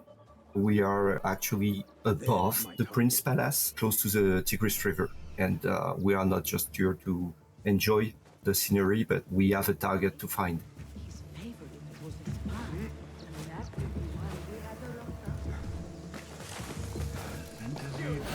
I'm not too interested in that, to be fair. It doesn't look bad. Don't get me wrong there.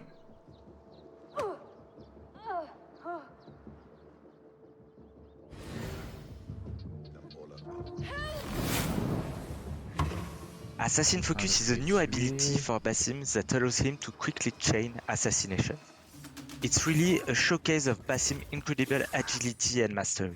But of course, it's not something you can use at will. Basim will need to perform stealth skills to fill up his Assassin Focus gauge to use this ability. Here we can see Basim planning his assassination, but just before striking, he will land a trap.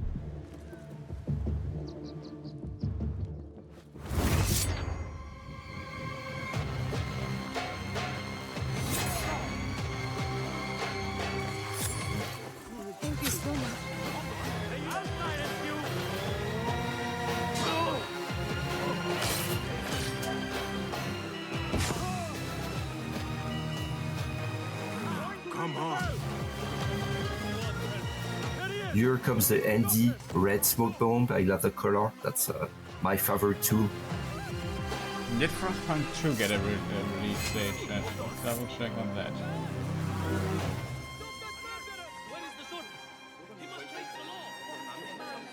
2024 it says, okay, that's all we got. That's the end of our walkthrough. We hope you learned something new, and we cannot wait for you to play Assassin's Creed Mirage when it comes out in October 12th.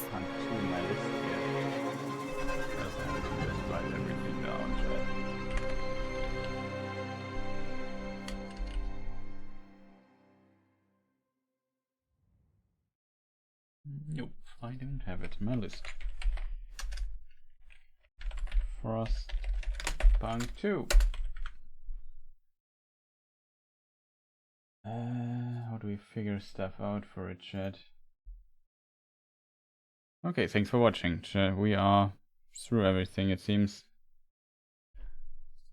We can now rewatch the Star Wars section again if people want. So we have something to play. Let me just refresh it here.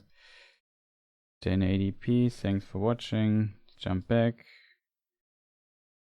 Was Assassin's Creed. Yeah, the biggest part for me personally was definitely this section here. Skip his speech here, just look at the gameplay.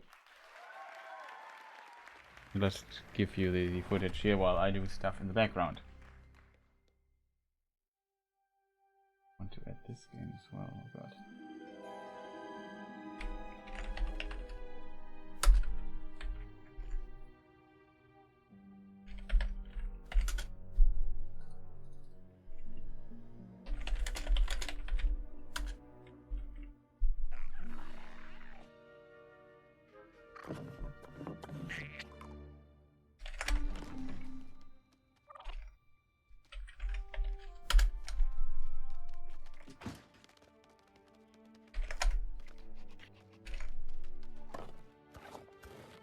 Good boy.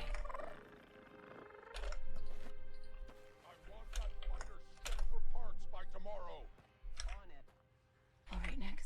Let's go get paid.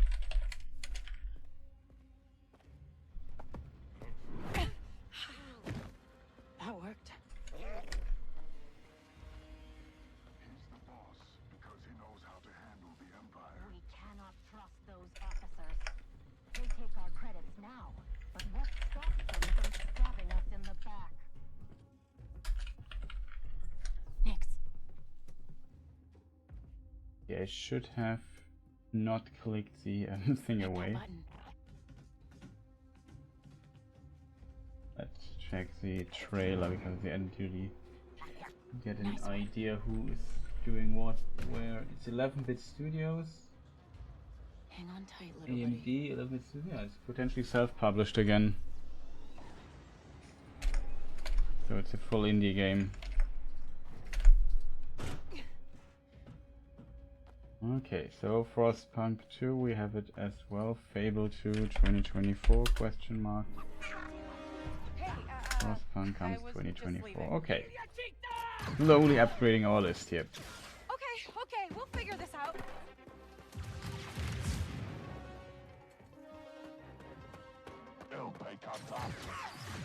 Now this I found interesting. Goes a bit with the Star Wars Jedi Survivor approach, right? RB was also the button for commanding your companions. LB those for shooting. Interesting they use the Xbox layout here. But they were on the Xbox game show, so I assume they had to have like potentially a deal or something going on. Let's try this out.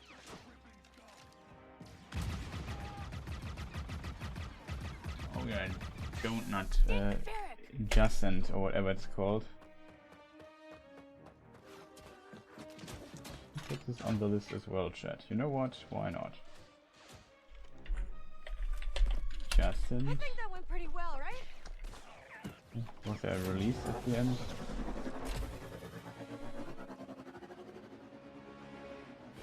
It comes fall 2023. Hang on. Let's see if we have an article here for this on Wikipedia. Easier to just figure out. No, it is Don't Not.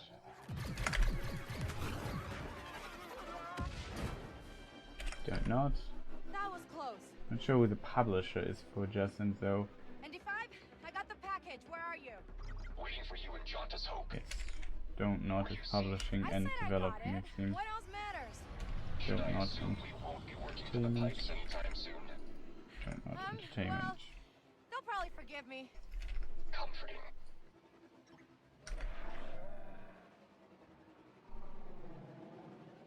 There's Jauntus Hope. That looked not bad, I have to admit. Payday 3 I have on the list.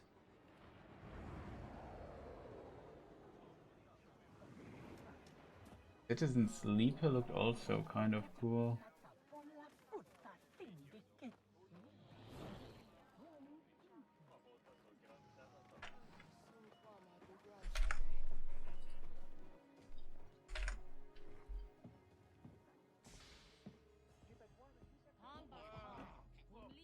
Let me see if you can wishlist it or anything. Hey, Andy.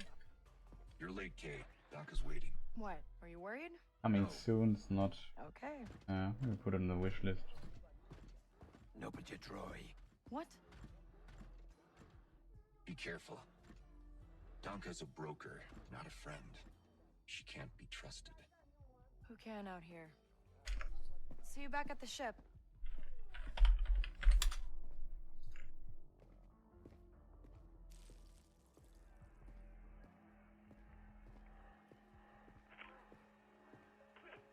Round 2 and I still like my odds. Jump over the age is the developer. Back already. I told you she's fresh, but she's good. Who's this? Just a friend. Join us. Publisher's fellow traveler. Job was more complicated than you said, Danka. You lived.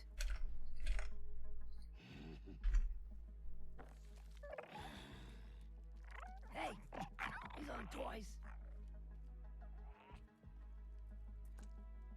They're investments.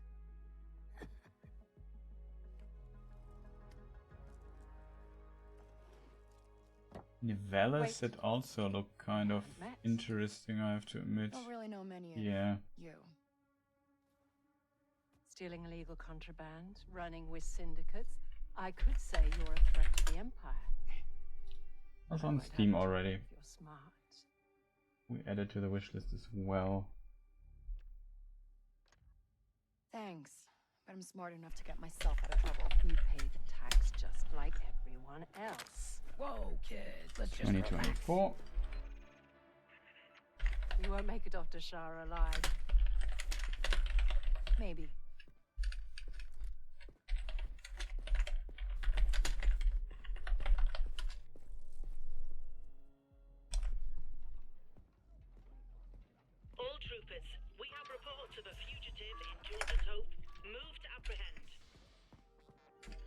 That Imperial announcement wouldn't be about you, would it? Could be. I told you not to trust her. Games Publishing. Not the first time we've outrun the Empire. 5 Games had a lot of interesting stuff at the PC gaming show announced.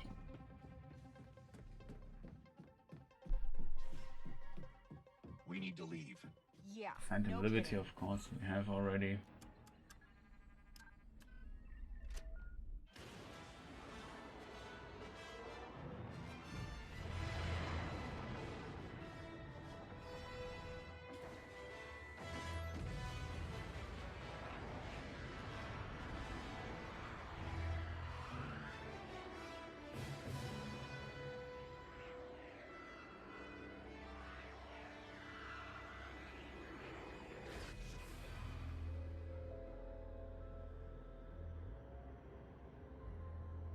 Interesting. So Caliber 5 On the sensors. won't be the base game, and all associated DLC will no longer be available for purchase. Thank you for continued support. Got one. I feel inclined to remind you that we should shake the Empire quickly. Thanks, I'm working on it.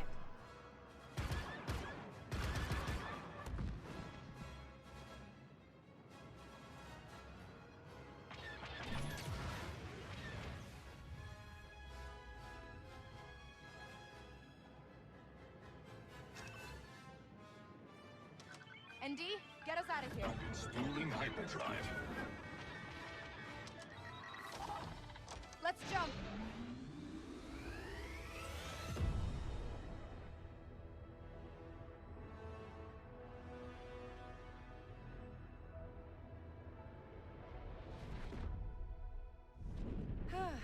We made it.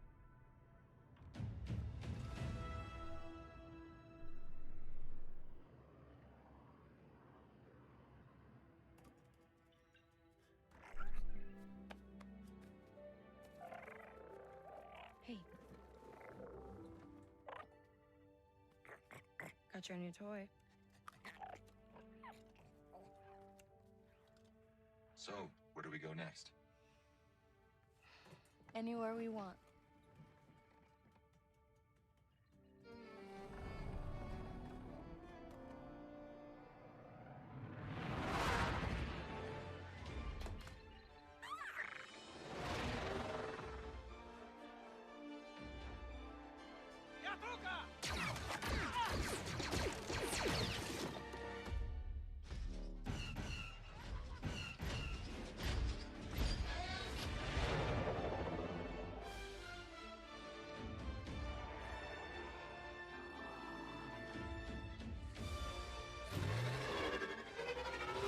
Okay, chat, I think we are kind of up to date.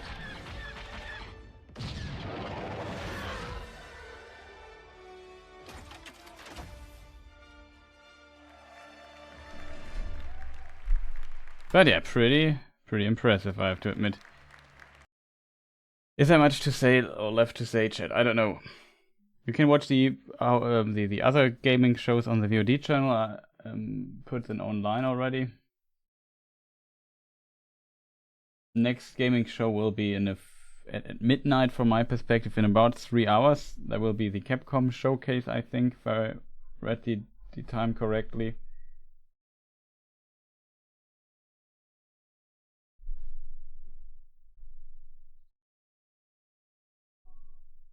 But yeah, it's a lot of stuff in this list here. Oh, didn't they show a release date for The Lord of the Rings Return to Moria? It's not here on this platform, it's on, of course, an Epic game. Return to Moria. Let me, come on. 2023. Let's go to epicgames.com and see if I find it in the list here somewhere. Payday 2, by the way, is free on Epic currently.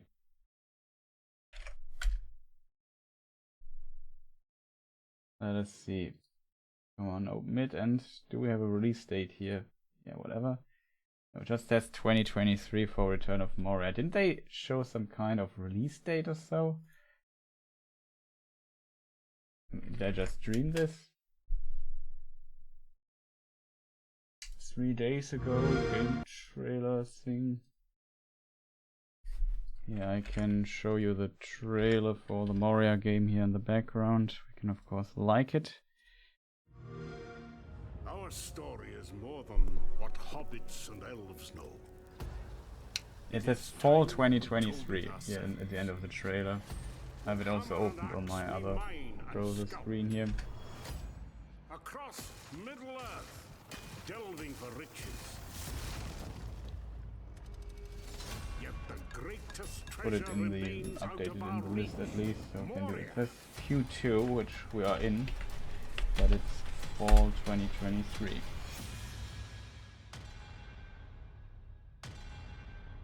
We didn't get an update or update release for other things, right? Come, my fellow dwarves. This song, yeah, I'm not sure if that comes out here. We only got a Phantom Liberty DLC. I'm very curious if the Elden Ring DLC comes out this year. I hope it comes out late this year, because September is pretty full. We have Starfield at the 6th, the Phantom Liberty at the 26th, so we have 20 days to play Starfield. Then we have to play the other game. I mean, I'm very interested in Phantom Liberty, so that's for me a must play, I have to admit, if it's not completely trash, which I don't expect. Then Starfield at the 6th of September. I'm not sure. I would definitely wait for reviews of this game and how well it runs. They already said about the Starfield game that let me see if we get here the trailer from yesterday. Wasn't there the whole presentation? Yeah, Starfield expanded gameplay stuff. Here's the stuff from yesterday. We obsess over food. When you're done exploring, you can walk. Wow. The first question I have: why is this not in 4K? It's on GameSpot. Okay. This says the deep dive. This is the official. It is in 4K, chat. Look at this. If you look closely, though, you notice something already here at the options. I'm not sure if you on the stream can see it. You can see it, right? You notice the options here. It says 1080p, which is good. It says 4K, also good. 1440p, also good. It doesn't say 60 FPS. Like if we would watch footage of this here. Let's see. Star Wars Outlaws. I'm pretty sure Ubisoft has the YouTube trailer in 4K. Yeah, here, 4K. Official gameplay walkthrough, 10 minutes. Look, it says 60 FPS here. Because this footage actually runs at 60 FPS. You see it in the background, for example. Like, you see this is 60 FPS. It's fluid. It's smooth. It's great. It's how in the year 2023 games should look. I mean, Super Mario World on the Super Nintendo ran at 60 FPS, so it's not like something, some magic new tech or so. If we look here, it's at 30 FPS. This means, nope, doesn't run. Maybe we can stats for nerds. Yeah, here it says. Resolution at 30. It runs at 30 FPS, and you see this in the background a lot. I mean, let's see if we find a good scene for that. Yeah, here you see it's 30. At least they uploaded 4K though.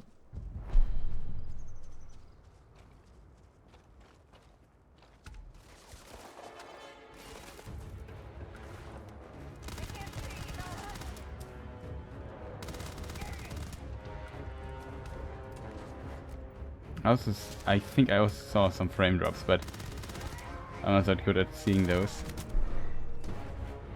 It's my biggest worry that the game is on a technological side of things an absolute catastrophe. Back at my ship. Welcome back, Captain Howard. From obsess over food to your ship. We have companions and crew you can take with you. I left Vasco here back at my ship.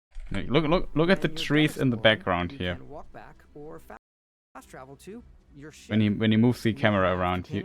Yeah, see, I left Vasco here. it's stuttering. Back at my ship. Welcome. Good indicator for low FPS.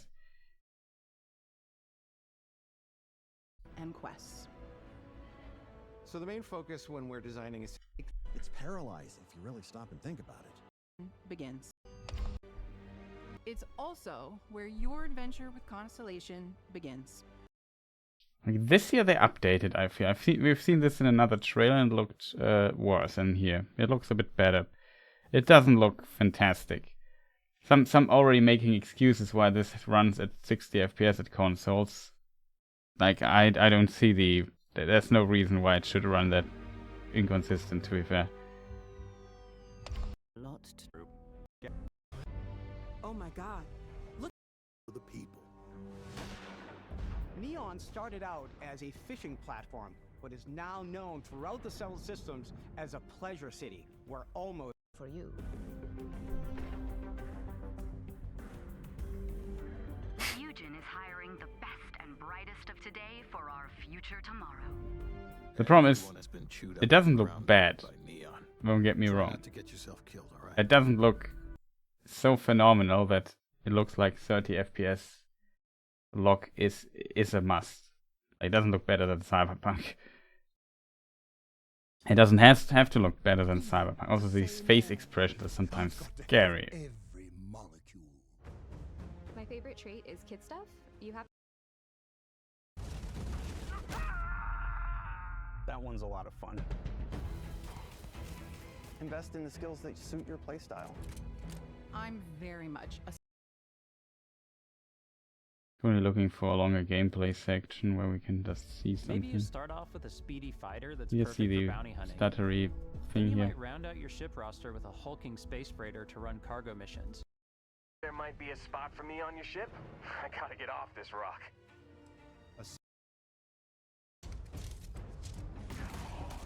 But yet, still, it's locked on 30 FPS on consoles, on the Xbox Series X and on the Series S as well.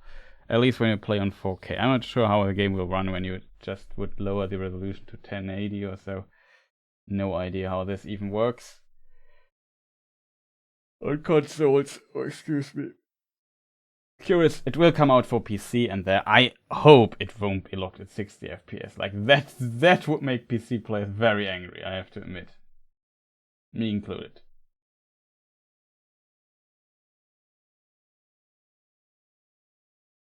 It's definitely one of the games I'm very interested in. So then, 31st of August, Baldur's Gate 3 comes out. So 7 days roundabout before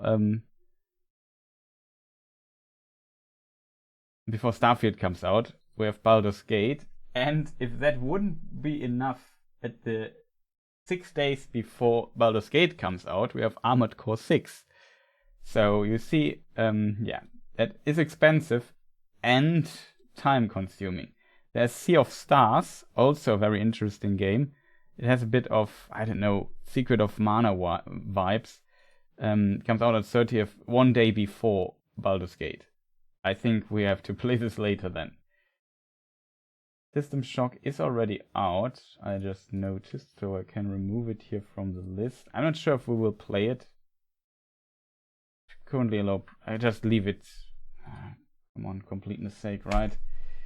I put it on the low priority list currently because it's just too many games this year. I don't have time and possibilities for this to play. It's impossible to find the time for all of this. 22nd of June, Final Fantasy 16 comes out. I'm not 100% sure if I play that or not. But that is in 10 days. Not that much. We still have Street Fighter. I still have to do the Gollum game stuff and so on. Yeah, I'm talking too much shit. I'm honest with you here. Darkest Dungeon 2? Didn't this also come out? I think that's already out.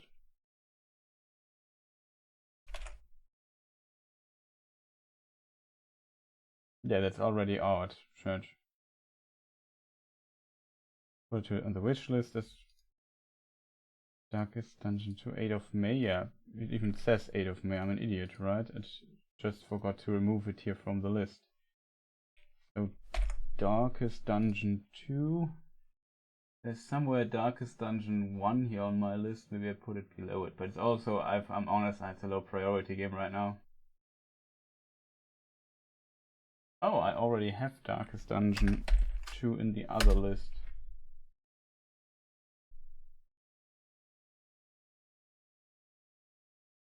Just forgot to remove it here from this list. That's all. Okay. Delete row. Okay.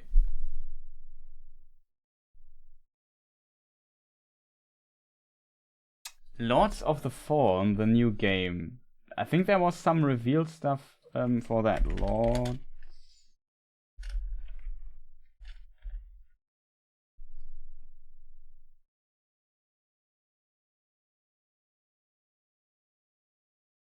Yeah. The new Lords of the Fallen game comes out 13th of October.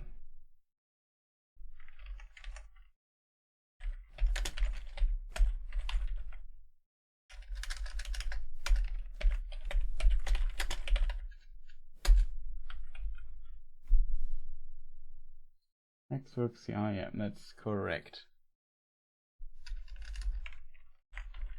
Let's call it reboot or something like this, because that's what it is, I think.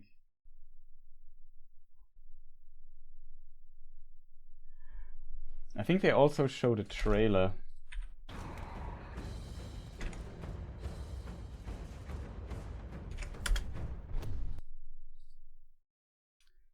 Also saw 2 days ago, Summer Game Fest. There was also some footage of this here. Xbox Series X and S. It acts as a full reboot for the franchise, taking place in a vast, interconnected world over a third of the franchise. What was this? Let me just see this scene again. Interconnected world over 1,000 years later. I didn't see it again. Place in a vast, interconnected world over 1,000 oh, interesting. So there's like a shadow thing. Yeah, I remember now. And while Axiom presents its own challenge of storytelling, players will journey across 2 parallel realms in this expansive. Yeah, that's kind of interesting idea that you can basically change the Axiom and the world of the dead, Umbral. But to the world of the dead and the realm of the living stuff, and switch between the. That's pretty. I kind of like these mechanics, I have to admit. And while Axiom presents its own challenges, it looks pretty good, I have to admit. It potentially runs terrible. So there's that. Umbral lamp. Players can enter this lightless world at any time in one of 2 ways. When slain by the foes of Axiom, at which point you'll resurrect in the same location, albeit in Umbral. Or by performing the Umbral Rift and willingly sacrificing one of your 2 lives. But the lamp holds yet more power, granting the ability to flay the soul from an enemy for some high damage attacks, and even manipulate the very environment of the Umbral world. However, the longer you spend in this wraith-ridden plane, the greater number of spectral terrors that will hunt you down. But as harrowing as the Hellions of Umbral are, they pale in comparison to the game's brutal boss battles. Towering above the ever-burning city. Oh, Alan Wake 2, I forgot about that. I've already put it here in my list at 17th of October, so it stays busy. This is 13th of October. Stalker is planned for December 2023. No full date yet, I think, Stalker 2. Outer Worlds 2 is also potentially supposed to come out this year or something. Chaplain of the hallowed sentinels. Though beneath the pious veil, his very own this here is just so packed, man. most foul. Atlas Fallen comes out in August as well. That is by the guys who made the first game of this game here. This is the reboot, but it's also called Lords of the Fallen. They also made what was the game called? The Search 1 and Search. I think The Search is the name. Let me just boot up Steam really quick. And prepare to unleash the darkness on Friday the 13th of October. Outlast 2. Is this out already? Yeah, it looks pretty nice. Not gonna lie. Let me just play this here and just mute the sound so I have something to look at in the background while I do research stuff here. Yeah, the Surge 1 and 2 they made. They now make a new game called Atlas Fallen. They chose it tough here for this release. Maybe they should move it to next year because people are kind of out of money and there's too many strong titles to compare with. It's a really tough year.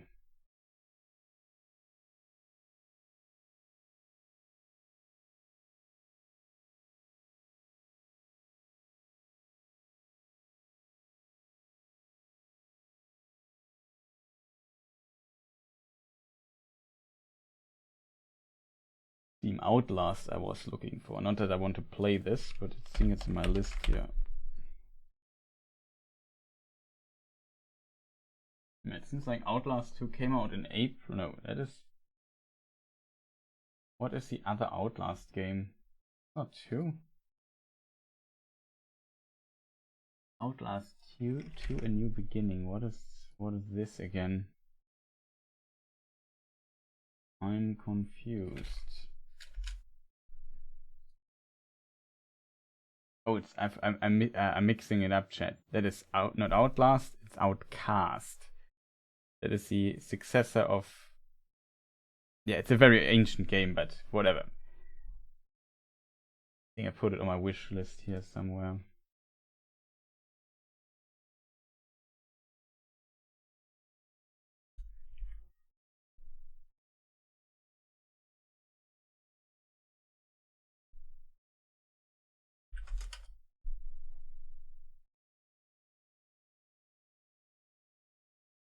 Lies of P has a demo, by the way. That we could definitely look into, chat. I haven't downloaded it yet. Simply too many games. I have to admit.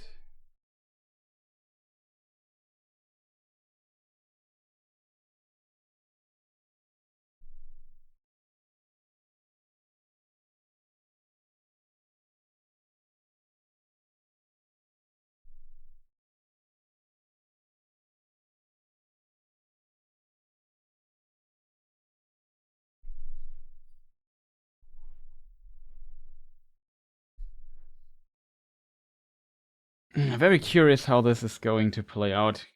Also wondering if there's a cockpit view for dogfighting. Here in this, yeah, there is a cockpit view. You see it. Okay. Skip switching between games back and forth, chat. Just too many informations, too much stuff. Also, I should learn to read. Didn't For the King 2 also get a release date, chat? That is, I wouldn't say my biggest question in life, but it's definitely one that exists. No, it has none. He's not on Steam. Let us see. Outcast. Anything else here on the list that has like an update? Risk of Rain returns. I'm not sure if we see anything about this. Suicide Squad. They also moved this around. Isn't Suicide Squad? Let me just look this up, chat, because I'm very curious. Oh, they moved it to the 2nd of February 2024. We could update this release date as well. I think it's a smart decision. Like this year, if you can't deliver like a really big game, then yeah, it will be insanely tough to compete this year with other games. Like I think only the strongest titles imaginable can hold up this year.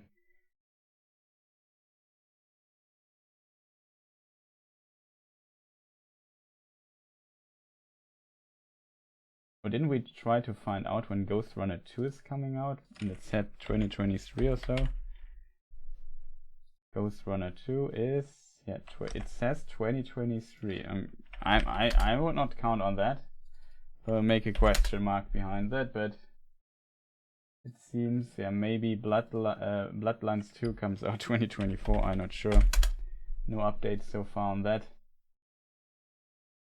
There's also the Dark Souls Archstones mod, a full conversion mod for Dark Souls 3. I'm very interested in, but not sure when this comes out. It's a mod, so stuff's hard to tell, I guess. There's an Indiana Jones games in development. Oh, yeah, I remember that. Oh, Star Wars Open World game 2024. Massive. That is the that I just added here in the entry. So Star Wars Outlaws, I can just remove the old entry.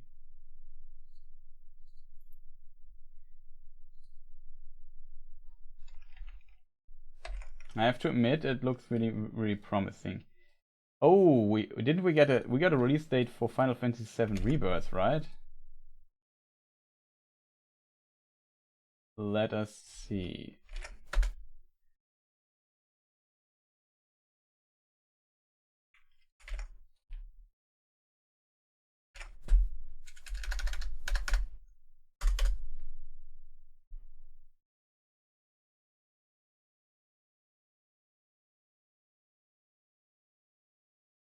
Early 2024, not this year. Which is, I think, good for most people's mental and physical health. Because it just would be too much to release in so many. Like, we also need to go outside at times and stuff. Q4 chat. Rebirth. No, it comes out Q1 2024 for sure.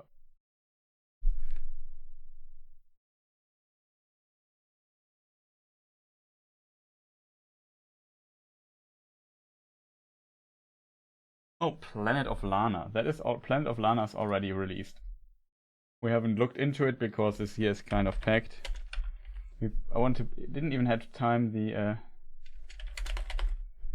find the demo. It's a €20 game. Very, very nice. Reminds a bit of games like Inside or so, just maybe a bit more sci-fi, colorful, not that as dystopian. Very positive reviews. Seems to be people really enjoy it.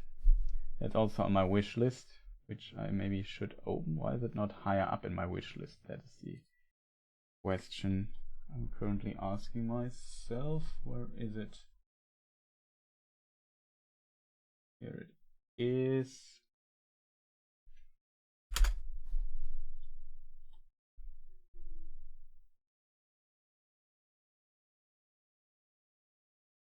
I'd put below Silk Song. There's too many good games in this thing here. Planet of Lana, though, is already released. Put it even on this here. Let me just double check if I not accidentally copied it already. Nope, we didn't, chat. We did not.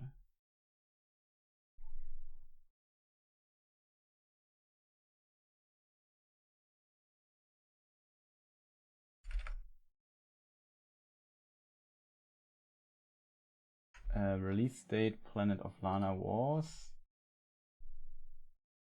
the 23rd of May. It came out last month. 23rd May 2023. Sorry for hammering here. And I'm still interested in playing, but the problem is time. This year, maybe next year. Let's put it that way.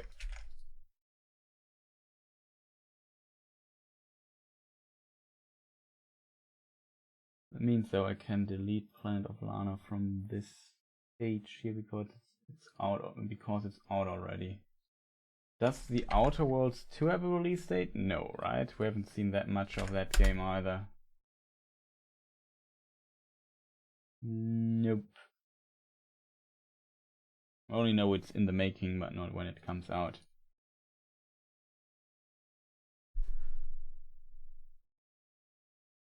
Oh, there was another game.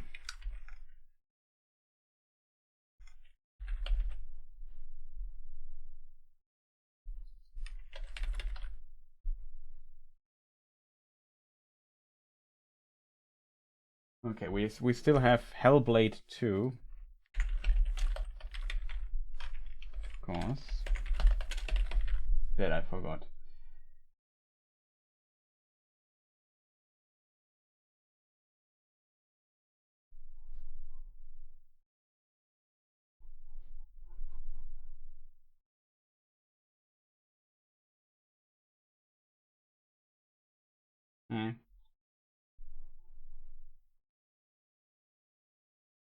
There's no own page? What is an... Of course I closed the page. I'm an idiot.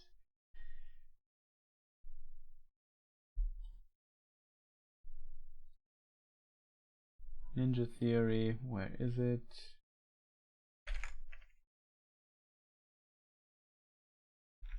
Didn't we get a release date for Hellblade, chat?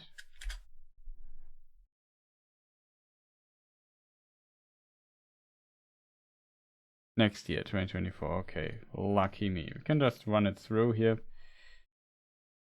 for the time being. We'll put this on the list here as well.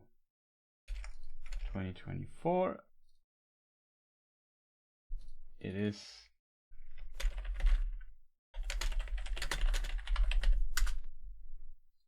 It's done by Ninja Theory. I assume it is published by Xbox Game Studios.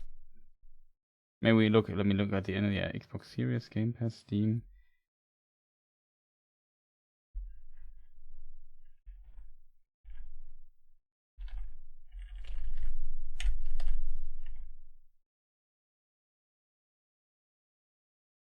Ninja Theory, in-game footage, doesn't tell really.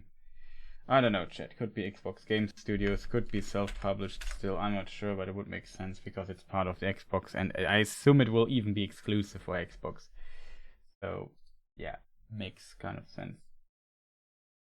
Keep it in the list like that. So we don't forget about this game as well. 2024. Wouldn't put a question mark behind. Pretty sure it comes out 2024. So that should keep our massive list kind of up to date here. So my plan now is the following. I end the stream, because it makes no sense to let it run 4 hours. I do some editing and especially eating. I need really to eat. I'm really hungry. So I would try to organize food and then continue talking nonsense. That's basically my plan. We watch the Capcom thing then later. Let's already rename the stream Capcom.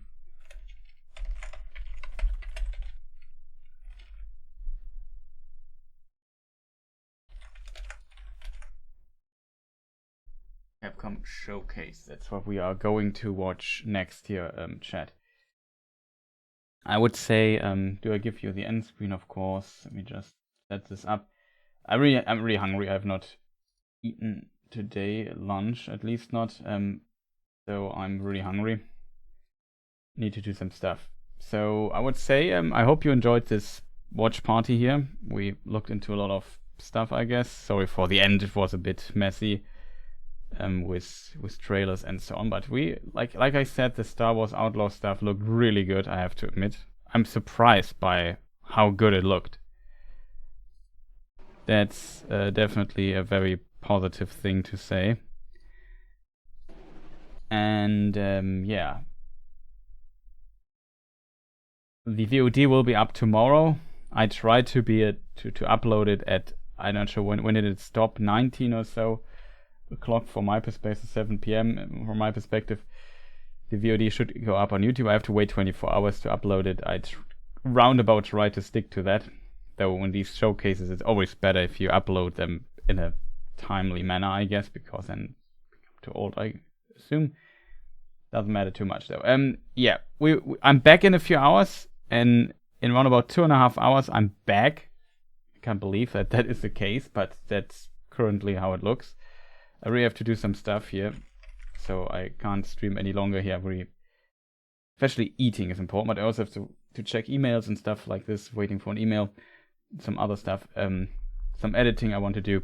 Yeah, see you in a moment, and have a good one. Thank you for watching. If you see this as a VOD, press the like button and leave a comment. Tell me what you thought about Star Wars Outlaws and other stuff we have seen here in the Ubisoft Forward showcase and so on. So yeah, pretty exciting times.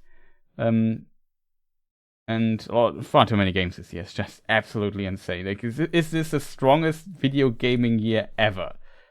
Maybe. But yeah, see you people in a few hours. So again, thank you for watching, and till next time. Goodbye.